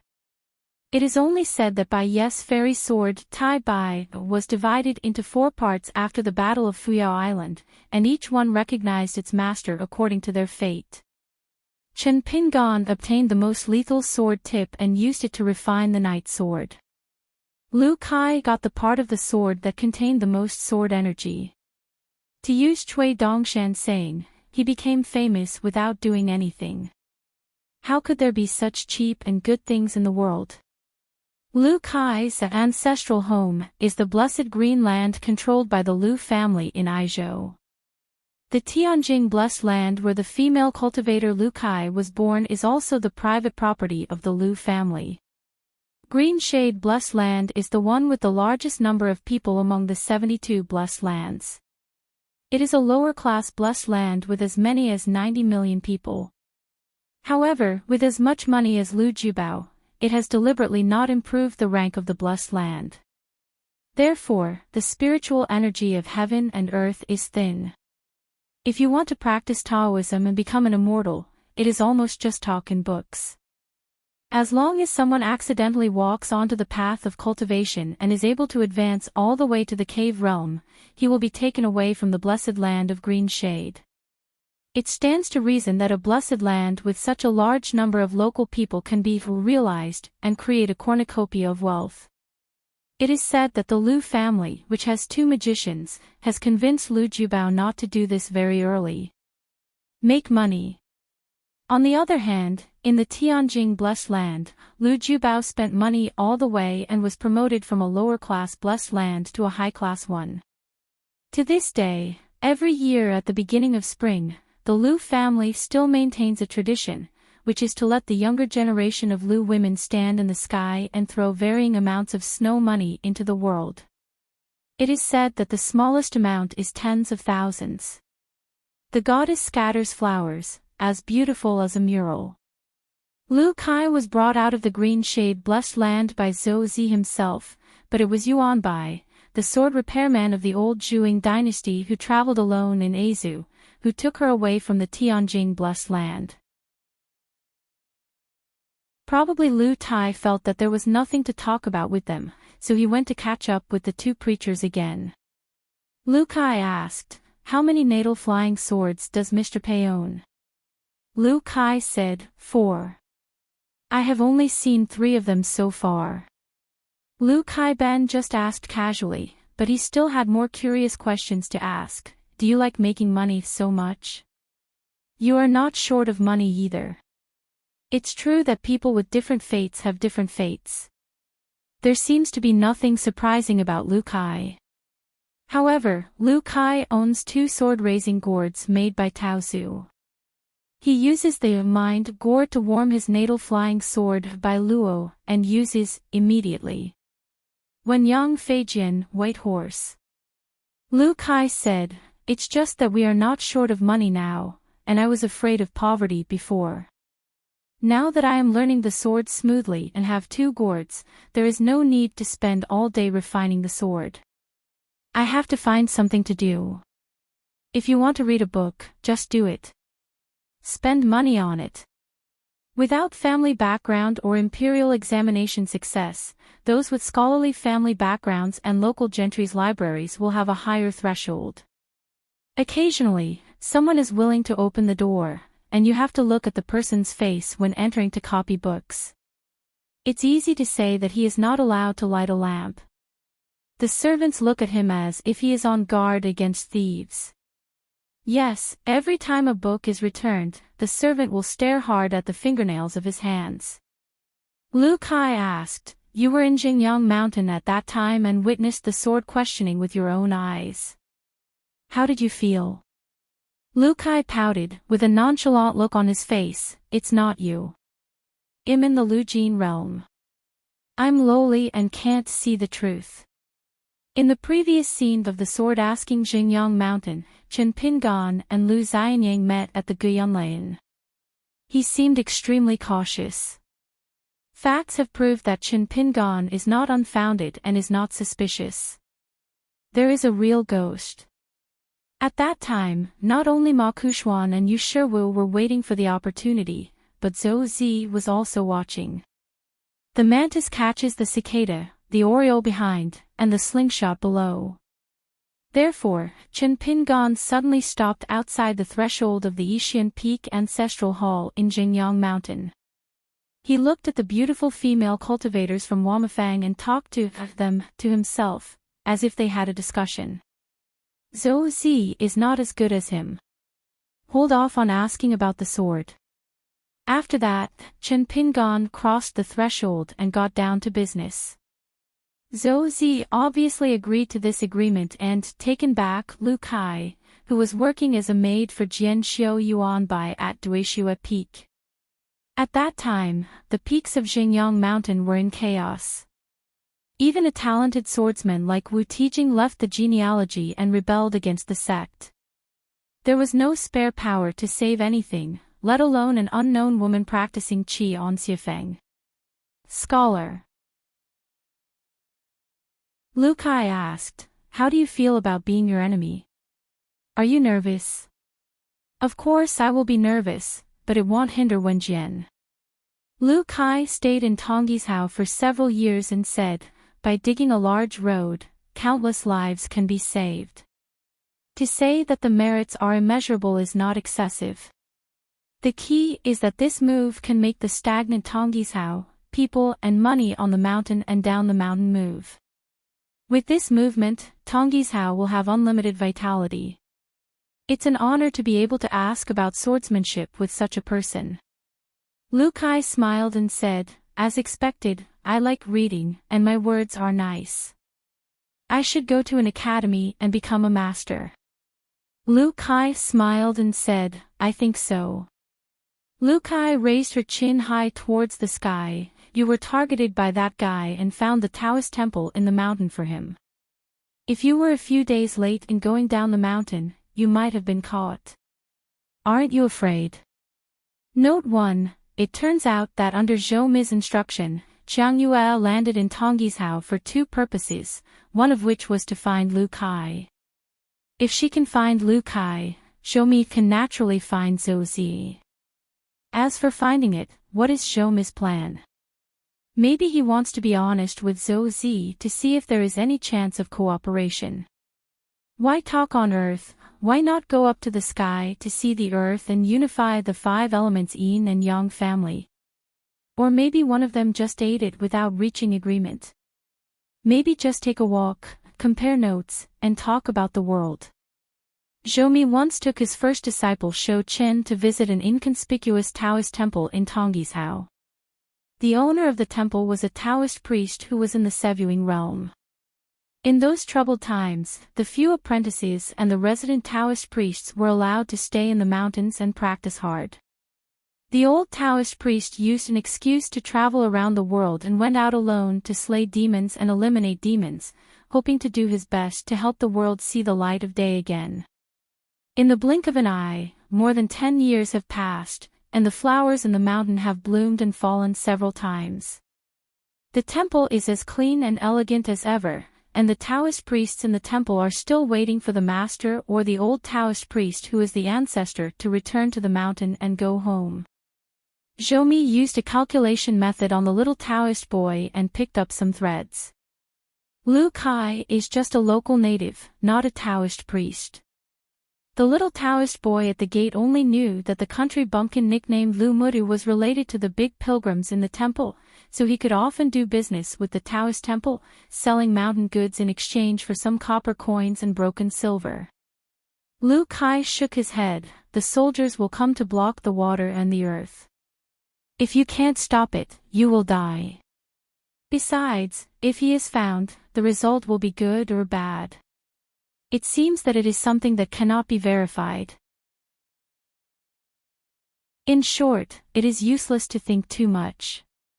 Lu Kai clicked her tongue and said, "You are quite open-minded." Lu Kai said calmly, "A living person cannot be suffocated to death by peeing." With a playful look on her face, she said, "I have an illusion that you are very similar to Chin Pingon. You are a money lover, good at studying, willing to endure hardships, and have a good mentality. You are young and have many opportunities, but you can hold them all in your hands." Lu Kai laughed dumbly. "You said it yourself was an illusion." Lu Kai thought to himself and said, "That's right, it's not all the enemy in us, it has to be some kind of upright gentleman and the evil guy competing over there. It's common for bad people to kill bad people and good people to kill good people." Lu Kai said, "I really couldn't survive back then. If it weren't for Mr. Zhou, I don't know where I would have been reincarnated in this life." Lu Kai smiled and said, "The book says this is called a dead soldier." Lu Kai said, "This is also fate. Everyone has to collect debts and repay debts throughout his life. Everyone needs to pay both debts." Lu Kai's voice was soft and waxy, as if she had a local accent, and she said a common saying, Nu also feels that he has some, and his life is not as low as his life." Lu Kai did not agree with this statement, and shook his head and said, "Everyone has his own destiny, and the pursuit is the same. Either seek wealth in danger, or find a way to survive in death." Lu Kai murmured, "Oh fate." That young Taoist priest named Lu Chen just started walking, and then another guest followed him. "What's going on? Do you really think this is a temple fair?" The monk suddenly opened his eyes, and saw ripples in the distance. He could vaguely see a tall, vague figure gradually approaching, with a strict treasure appearance and perfect Taoist skills. The monk's Taoist heart was shaking violently. He was really afraid that something might happen. Could it be that Lu Qin had leaked his whereabouts? The world of Qingming is really in decline. In order to please the master of Bixiao Cave and Luobaodin, he will do any dirty deeds. Isn't it just a freshly released 15 realms? What are you afraid of? No matter how high the Taoism is, can it be higher than the Taoist ancestors? Seeing the enemy again who wanted to skin him, eat his flesh and drink his blood, the monk's expression was uncertain, and he did not dare to say anything. The old Taoist priests were already tall, and the fact that one was standing and the other was sitting made it even more obvious that the latter was small in stature and of low moral character. The monk simply closed his eyes. The old Taoist priest was not in a hurry to speak. He patiently looked at the acquaintance who seemed to have some misunderstandings with each other. The old Taoist priest was silent for a moment and said with a smile, "Hey, isn't this some Taoist friend? I'm sorry, it's really. It's been too long, and I haven't interacted with fellow Taoists for so long that I accidentally forgot about it." The monk gritted his teeth and said nothing, determined to pretend to be an idiot. The old Taoist priest nodded to himself and said in approval, "It is true that a skilled person is brave and will not be intimidated by anyone when he goes out to meet anyone. Compared with the past, a certain Taoist friend still has the same courage. Although his speaking power is a bit weaker, his concentration has not increased." Phew.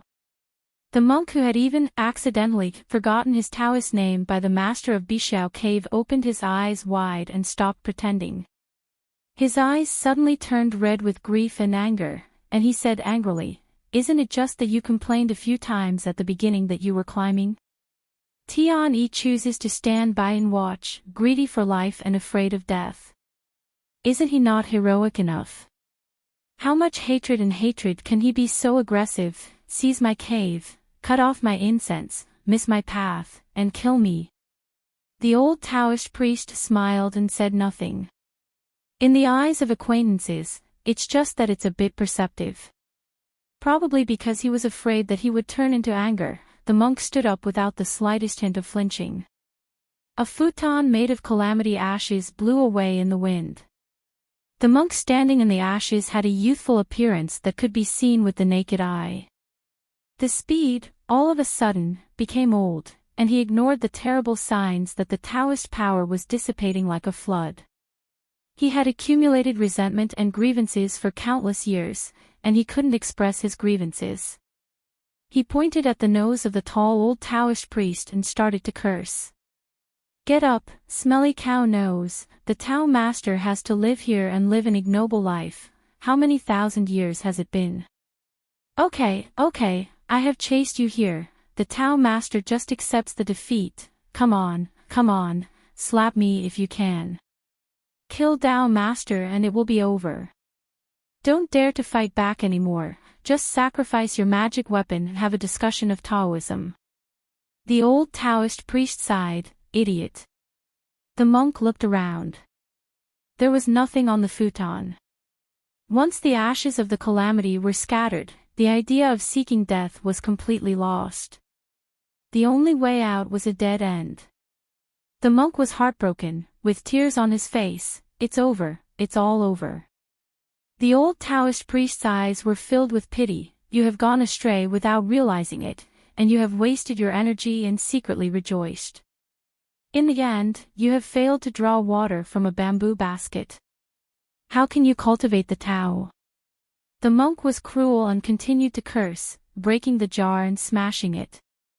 Since he was found by this stinky nose, he was going to die anyway, so he had to find some happiness to make it worth it. The old Taoist priest shook his head, with a somewhat sad and angry look on his misfortune. Back then I saw that you had misled me, and you were greedy for heaven's merits. It's not easy to think that you still have some nature. It's your turn to have a relationship with a poor Taoist. A fairy tale in the mountains was supposed to be a good reunion. I didn't want you to rot, so I deliberately pulled you out of the furnace of burning oil to help you find a chance to survive. But you are stupid and ignorant. Tianji, after so many years, still can't understand it. I can only sit still and be obsessed with it. How can the puppet in the shrine, which has obviously changed its course and lost its time and place, be called the true Tao in nature, governed by inaction? When the monk heard this, his face was dull. The old Taoist priest shook his head, turned around and left, leaving behind a final sentence: to mend a lost cause, it will be empty. If you mislead others and yourself, you will let yourself down. The monk was not stupid after all. He hurriedly caught up and said, Master Bixiao Cave, save me. The old Taoist priest didn't turn his head and sneered, aren't you a hero now? Don't you call yourself a Taoist master now? The monk looked ashamed. The old Taoist priest didn't bother to talk nonsense with him and said, the newly opened cave by Pindao is now in the bright moonlight. If you don't feel embarrassed, go there and be the caretaker of the mountain gate, the warehouse, and the identity of a guest. If you don't want to, it's reasonable and I won't force it. With the little Taoism you have left, it's a bit far-fetched to fight with others. But when it comes to Qingming Tianxia, you can choose the Taoist sect at will. What's the difficulty in being a guest of honor and hanging a portrait on the wall? The monk immediately said, I would like to practice Taoism with Senior Bixiao. The old Taoist priest said, Leng Miaozi has little incense, and the food is plain. I am afraid that fellow Taoists will condescend to it. The monk hurriedly said some polite words, then remembered something and said cautiously, Congratulations to the cave master for reaching the 15th realm. The old temple master raised his eyebrows slightly and chuckled, "That's easy to say. Walking together in this place, no matter how talented the poets and writers are, they cannot describe the desolation of this place." According to legend, the Taoist ancestor traveled far and wide, traveling far and wide. He saw many things that were very strange and mysterious, unimaginable, indescribable and indescribable. Daozu once revealed the secret to the master of Bixiao Cave. "It turns out that my hometown is a plateau, located in the ancestral land of dragon veins in the world, and is the origin of thousands of small worlds in the sky. The ancestral land is called Kunlun. What the Buddha and Lu Chen saw back then was one of the small thousand worlds." The old temple master asked casually, "Gu He, how many reincarnations have you experienced?" The monk who once used the Taoist name Gu He answered honestly, "I have worked hard to uphold a little bit of true spiritual integrity and rearrange my body and soul. I have been disbanded and reshaped 36 times. The hardships here are indescribable." The old patron showed a rare expression of appreciation and nodded, "This move is valuable because every time you reincarnate, the memory, aura and soul are almost not lost. It truly creates a small world with endless cycles, and it is also a new path. I'm going to introduce you to a fellow Taoist." Gu He quickly saluted and thanked him. Following the clues of Lu Qin and Qin Pingan as two important tributaries, we found the mainstream of the 14 realms in the future. The old Taoist priest stopped and saw something new. The old temple leader used his magical powers a little, and saw a Dharma form appearing behind the monk. He saw only bones without flesh and blood, but they were not real bones. Instead, the Tao Qi all over his body was as condensed as jade, with the Dharma form dripping with golden light, and several main Qi meridians. They are all in the posture of waterfalls flowing backward.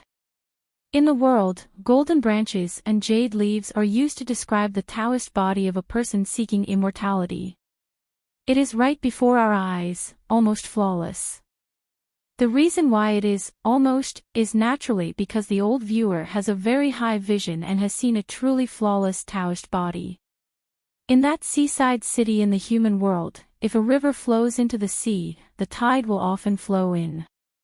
The same is true for a mysterious long river of time. The old temple master reminded the newly recruited mountain guardians around him with his heartfelt voice, "Gu He, just pretend to be deaf and dumb from now on. Remember, don't make extra trouble and throw yourself into a trap." Huang Zhen stood up, bowed his head, and said respectfully, "Junior Huang Zhen, Taoist name is Dachao, Haranbei Pingzu Liju, Cave Tianren clan.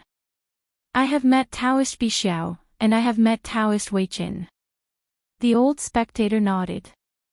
"Since we are meeting on the Tao, it is quite appropriate to call us fellow Taoist when we meet." Gu He asked in his heart, "Master of the cave, I have never met him face to face. How does this guy know the Taoist name that I have given up for many years? Is he the reincarnation of an old friend?" The old temple master gave a rough explanation. "This boy has supernatural powers and can tell the future." Gu He didn't take it seriously. He was just a so-called prophet who peeked into the heavens. What kind of skills and true methods were he? In ancient times, Taoist priests of this generation had the most difficult fortunes. No wonder they came here to escape. Otherwise, if the heart of heaven is slightly moved, a catastrophe will come and they will turn into a ball of ashes. However, Bixiao Cave Master's reminder could not be ignored, so Gu He made up his mind to just pretend to be deaf and dumb. The old spectator smiled and said, "Huang Zhen, since several attempts to kill Qin Pingan failed, and the effect of preventing him from climbing up the road was extremely limited, he turned to make a desperate gamble and made a big gamble. Unfortunately, he failed to intercept and kill Lu Qin. Don't you dare to move away and escape. Master Lu has a broad heart and will probably not argue with you. As for Qin Pingan's temper of holding grudges since he was a child, you don't know. If you insist on waiting for him to come to your door, are you going to learn from Jingyang Mountain or horse racing? Ku Xian. Why, it was written in the book that Pindao was destined to die not long ago, but there was still a clear sentence that recorded that this fellow Taoist next to Pindao would return to Daoshan on a certain day in a certain year, month and day, and was destined not to live a long life. You can't prove immortality, so you squat on the side of the road in advance, waiting for opportunities, waiting for opportunities. As expected, an expert will know if there is one as soon as he takes action. Huang Zhen sighed after hearing this. Fellow Taoist Bixiao is indeed a scholar of heaven and man, and is one of the true seers of the Tao throughout the ages. The old spectator waved his hand, refusing to accept such flattery. Boy, since I have glimpsed some secrets, I am lucky enough to be able to control the descendant of the yin-yang fish. To use an inappropriate analogy, I can use it between two knots. Being able to move around without hindrance can be said to have the upper hand. Having the authority to decide the direction of thousands of roads without authorization is a great freedom that ordinary people would find unimaginable. Normally, one should cherish blessings and even more cherish one's life. That's right, you're not an ordinary person. If you follow the rules, you won't get here. Huang Zhen said nothing. The speaker was intentional, and the listener was even more intentional. Gu He's Taoist heart moved slightly, as if he had some realization. After thinking for a moment, he reached out his sleeve and used Taoism to reveal a writing brush. He held the pen barrel in one hand and pressed the tip of the finger with the other. At one point, you can see the group of hairs bending together with different arcs.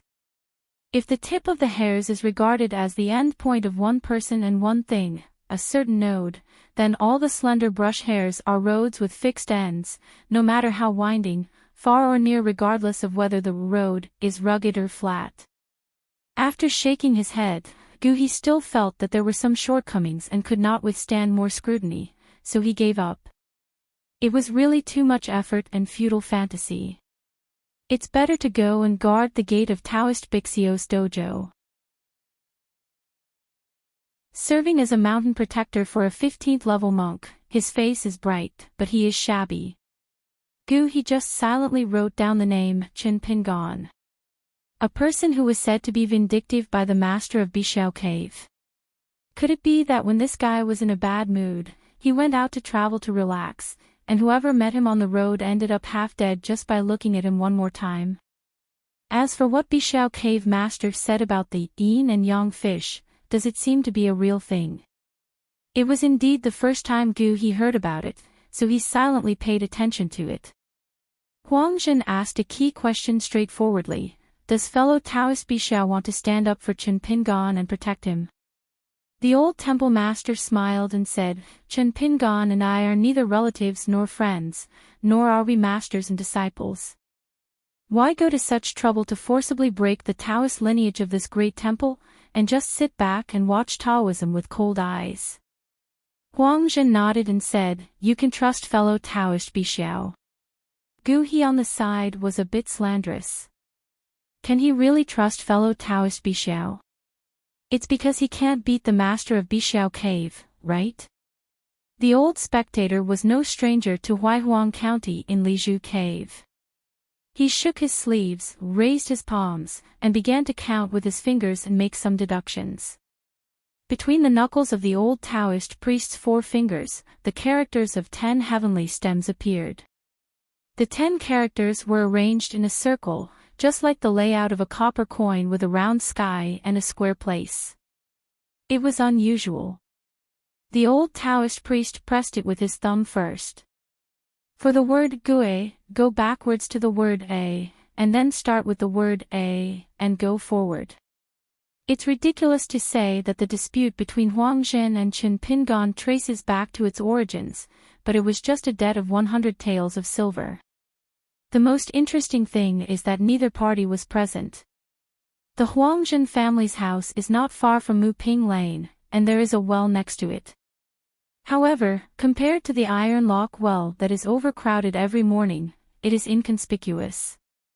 It belongs to the private wells of several nearby families. The well is small, shallow, and easy to use. Get water. There is also a vegetable garden there, an alley even narrower than Mud Bottle Alley, which is often icy and slippery in winter. Chen Pingan once took Chen Lingjun through the narrow alley and past the vegetable garden. Things were different and people were different. Huang Zhen seemed to be feeling something, and said to himself, "When I was young, my heart was as high as the sky, and I always felt that fame, and wealth were within my reach. When I was young, I ran into obstacles everywhere, but I still didn't believe in fate. I believe that all the hardships now are the steps to advance in the next year. In the prime of life, the will is depressed, and I realize a truth. The short and deep water is the life and the ancestral shade.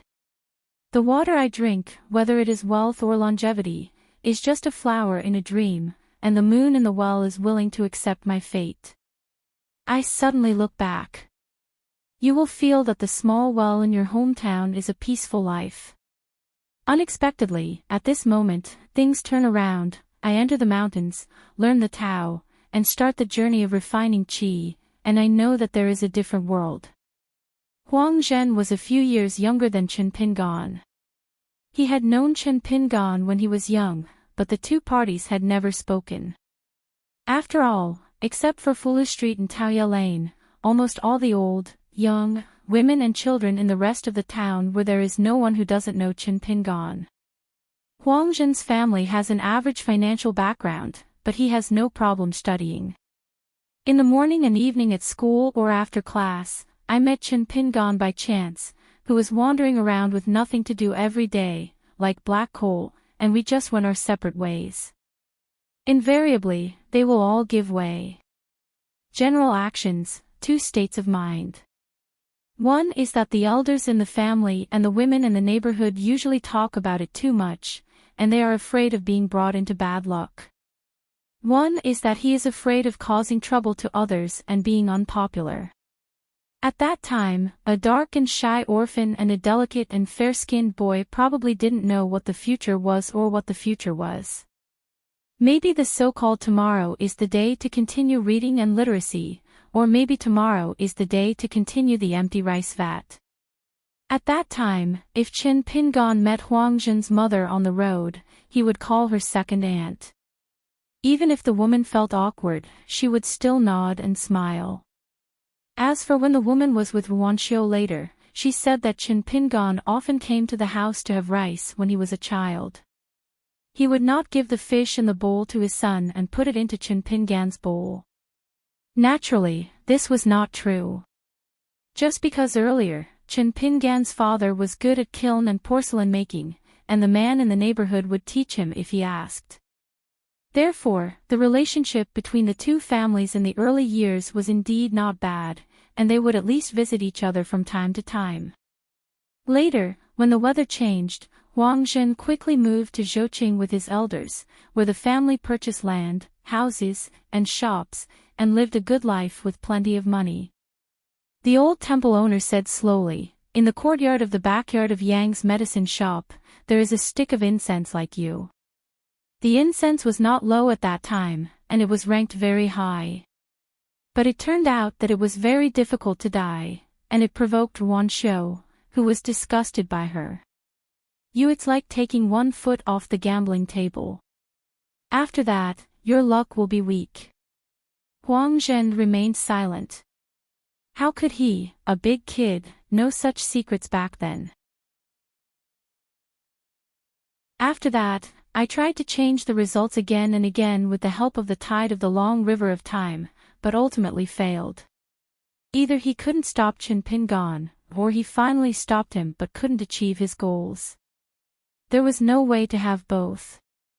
The old temple master said, "A woman asks for 100 taels of silver on the street, but she can actually give her a price in return, 50 taels. Is 30 taels enough?" Huang Zhen looked as usual. "I will be satisfied if I can get 10 taels of silver." Later, when his family fell into decline, the young Huang Zhen began to blame everyone. Later, there were always assumptions and what-ifs. If he had been a few years older, he would have been in the same year as Lin Shui and Dong Shuijing, the year when the town changed. Will he follow Chen Pingan and the others to study at Sui Cliff Academy, and naturally become Qi Jingchen's direct disciple and one of the successors of literary saint? If you are traveling far away for the first time and become disgraced, when you first return home, are you willing to go to Luapa Mountain and take the initiative to find the already successful Chen Pingan to relieve your worries? Can I just stay there and practice? After going through ups and downs, seeking immortality and cultivating Taoism, Wang Zhen gradually made his way to the top of the mountain, and finally learned the truth, which was inevitably heartbreaking. Before going up the mountain, I had no ambitions. I was wandering in a foreign land with no one to rely on. On the way, he always remembered a certain scene clearly, which made Huang Zhen sleepless. Every time he thought about it, he would feel heartbroken. The so-called unforgettable scene was nothing more than that. After the weather changed, before moving, there was a lot of commotion. A large group of women went to Yang's shop to cause trouble. The old man Yang in the backyard once glanced at Huang Zhen coldly and said something strange with a strange look. Huang Zhen said something strange back then. Zhen was confused, but he remembered every word. It's a pity that the 100 taels of silver given to your mother has abruptly cut off the road to immortality. In the future, when you can't gain a foothold in the mountains in the west and are displaced from your hometown, think more about what I said today. Note 2. The old temple master said, the biggest drawback in life is dissatisfaction with what you already have, and resentment that you still don't have it. Huang Zhen said, the 14th realm of Hedao, a single plank bridge, is there a way back? He hated hearing about Hedao and 14 realms. Huang Zhen laughed it off.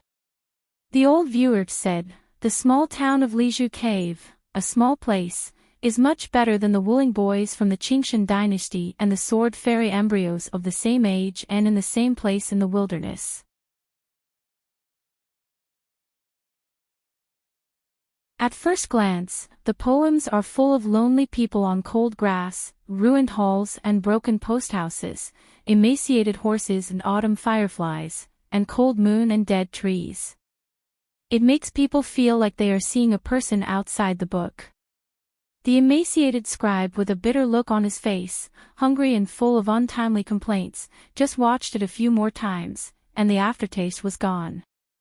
It turns out that there is really someone who can transport the strange, lonely, grotesque and many other images one by one into the ordinary. The situation is like hundreds of rivers flowing into the sea. The old observer smiled knowingly. It's okay for scholars to complain a few times. If you dare to write like this in an imperial examination article, you are very capable. He is an honest person with a temper. It's amazing if he can become a high official. Huang Zhen murmured to himself, the name of the poem is The Swordsman, and it is also titled The Story of the Sword. After 10 years of sharpening a sword, the frost blade has never been tested. Today I am showing you to you, who has any injustice. How many 10 years has he been practicing sword making in Huangzhen? Been waiting for many years.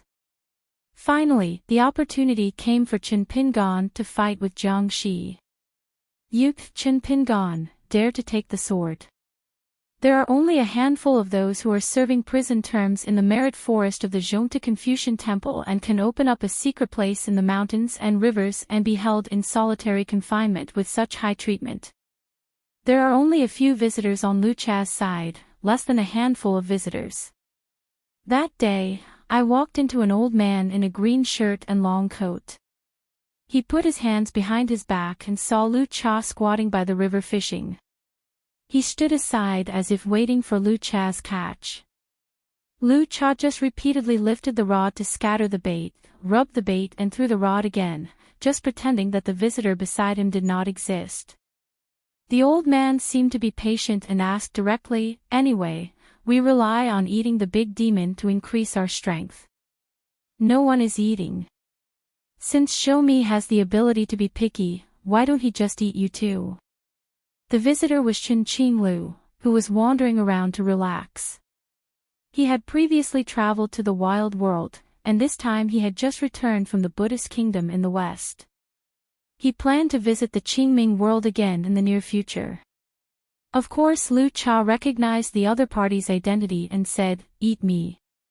Of course, Show Me is very good at fighting, but if he really beats a pure swordsman in the 14th realm, there is no question whether his power will increase or his ability will decrease. Qin Lu nodded and said, "Even if I forcefully eat you, it will probably be difficult for Show Me to digest it in a short period of time, and he will easily suffer from diarrhea." After all, Lu Cha had a complete swordsmanship back then. He is worthy of Lu Cha, a real Lu Cha. Lu Cha said nothing with a dark face.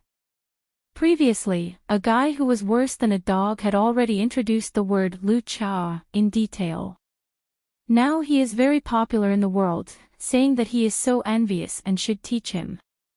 As for the other person who was almost virtuous, he didn't make any fuss about the topic, but he walked over and threw a stone into the water. Qin Lu sighed. It is a pity that Chen Chu Nan, a pure scholar, is a role model for others and a model for the world. He is indeed a rare scholar who reminds Qin Lu of an old friend from his hometown.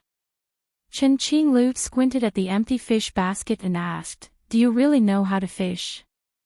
Lu Cha said calmly, "On the mountain, there are many magic weapons for mediocre people. This is called a master using a pole and a low hand setting up a street stall." Qin Lu said with a smile, "Lu Cha." Lu Cha said, "Don't come here again." Qin Lu said, "I will definitely not have time in the near future. I have to visit Qingming world." Lu Cha frowned and asked, "I have heard from friends about your many deeds. It seems that you and Lu Qin are old acquaintances." Qin Lu nodded and gave the answer, "I want to say goodbye to this friend with whom I have a normal relationship. The reunited moon in the sky takes care of countless separated people in the world. Ever since there was a new bright moon that migrated from the wilderness, many officials, literati, and poets in the world have become more interested in the elegant act of walking around the moon at night. When I look up, I see the bright and white jade plates reflecting each other, which is really a blessing to my eyes. If young hidden officials were mentioned before, they were mostly well-informed mountaintop Taoist officials. Because of Fei Xingcheng, Ning Yao, or Chao Ci in the colorful world, Chen Pingan was mentioned incidentally. So now we gradually know the inside story of Mingyu's relocation. It was Chen Pingan who took the lead in the 2 feats of opening the mountain and moving the moon. Therefore, now this young hermit official's reputation among Taoist officials in Qingming world is quite good. Especially the landscape spirits who worship the sun and the moon are very grateful for this. It is said that in some simple dojos and caves in secluded places in the countryside, the monsters who have successfully refined their bodies even have memorial tablets in their temples. They sincerely worship them every day, offer incense. The problem is that they only know the title of Yin Guan from hearsay. There is no way to ask what the name of this swordsman is, so they have to temporarily replace it with Yin Guan. The Taoist boy was furious and just about to curse. He saw Lu Qin twisting his toes and turning around to leave. However, the old patron put his hand on his shoulder and said, "You just came and left, why don't you chat for a few words?" When He saw the young Taoist boy, he was stunned for a moment, then became very sad, and said in a trembling voice, "Fellow Taoist Jinjing." The old temple master looked calm, Wang Yuanlu was confused, and the Taoist boy was confused. "Do we know each other?"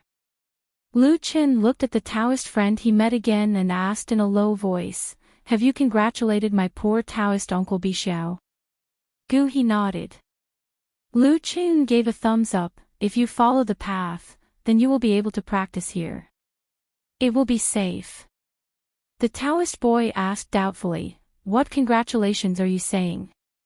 Lu Chen said, this fellow Taoist congratulates Master Bixiao for his promotion to the 15th realm. The Taoist boy was confused. What the hell? Wang Yuanlu gasped, put his hands in his sleeves, and couldn't help but shrink his neck. Lu Qin changed the subject and said with a smile, Friend Wei Qin, how do you feel about seeing the light of day again? Although he knew something was wrong, he still managed to keep his composure and said, on the road to immortality, we cannot bear to look back. Old friends will fade away like floating dust. The old spectator glanced at Lu Chen's Taoist heart. Taoist priests really want to clarify the world. Why? Lu Chen shook his two large sleeves and asked with a smile, the fake 15th with a slight difference, does it count as the 15th state? The Taoist boy shook his head, it still doesn't count. Wang Yuanlu said, of course it counts. Lu Chen smiled and stretched out his hand to hold down the Taoist boy's head, immobilizing him. The Taoist boy failed to break off Lu Chen's claws and asked strangely, Lu Chen, what are you doing? Lu Chen looked serious and said, I have to do two things. The Taoist boy asked, who should I fight with? Lu Chen looked shocked and said, what kind of brain do you have, you can guess all this.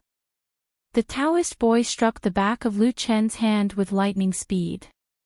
Lu Chen immediately retracted his hand, and there was a dull sound. The Taoist punched his head so hard that his eyes glowed with gold. Lu Chen rubbed the young Taoist boy's head and said with a joking smile, you are really willing to do something harsh. Are you enlightened? The old temple leader waved his hand to signal them to stop messing around, and took Lu Chen for a walk towards the door of the Taoist temple. Always fulfill the duties of headmaster by Yujing. In order to prevent King Ming's world from becoming chaotic and uncontrollable, help senior brother Yu Do solve his worries. We must be the first to arrive quickly, clear a path for senior brother Ko Ming, who does not know exactly when to return home, and eliminate hidden dangers.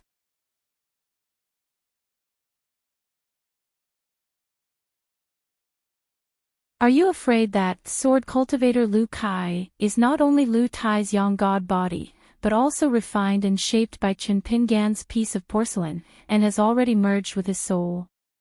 Killing Lu Kai is equivalent to killing Lu Tai. Should he kill him or not? If Lu Tai did not want Chen Pingan to be in trouble and chose to give way, then Lu Tai would have to retreat on his own. But the question is, by doing this, did Lu Tai really help Chen Pingan? When it comes to harmony, we must first find an unprecedented avenue, and it is said that there is also a hurdle to pass. The easy ones are very easy, and the sad ones are extremely sad. For another example, Zhou Zi has more arrangements. Killing only one person can benefit the world. Will you, Chen Pingan, kill him? On the way to study in the past, the young man wore straw sandals, gritted his teeth, and pursued perfection with all his heart. In the same life encounters, there are many people who get by, make mistakes, and break things. There are so many of them. He feels that there are too many wrong things in this world, and someone needs to admit, correct, and improve them. The young man has a simple heart and has always protected himself very well in a difficult life, which is extremely difficult. Mistakenly thinking that being error-free is just the beginning, but not knowing that being error-free is the end. The gods in heaven, who are both high and wise, are limited by their own position and dare not say that they are truly infallible. To protect children like Li Baoping and Li Huai, we must be willing to work hard without complaining, watch and think more along the way, and strive to make sure there are no mistakes in all aspects. If you want to see the girl you like, just go. I had to travel all over the world for my respected Mr. Qi, so I just looked around while walking. Is this what Lu Chen calls a Daozuan sighting? Pei Min sighed, he is free. Mr. Zhou, do you think so? After a moment of pause, Pei Min said, I envy this kind of person. Zhou Zi said, "I'm fine, I can't say I'm envious." Lu Tai almost blurted out when he heard this. He wanted to scold Mr. Pei for farting like your mother. However, Lu Tai knew the tempers of the two preachers, and his messing around was meaningless. It would only make this reunion more meaningless and meaningless. The real reason is that Pei Min's words, the word freedom, can be said to know Chen Pingan's true intentions best. The expectations and visions given to him by others, whether big or small, are exactly what he has longed for since childhood. As long as a person can still feel that he is given hope by others, he will not be alone or completely desperate. So he almost never complained to anyone. Lu Tai on the side clenched his hiking stick in his hand. But Chen Pingan's self-awareness is too thin. Note 3. This may be the biggest hurdle for him to pass the Ascension realm and reach the 14th realm in the future. How can a person who has loved self-denial since childhood truly be able to go his own way? Lu Tai, let's meet you here. Zhou Zi said slowly, then wait until he eats something and then come back to me here. Meet on the road. Note 1, Chapter 709, Bai Yun sends Lu Shilu back to mountain. Note 2, Chapter 189, 2 or 3 things about swords outside the Mingzi Tower. Note 3, comments from readers. You're tuning in to the Journey of the Soul YouTube channel.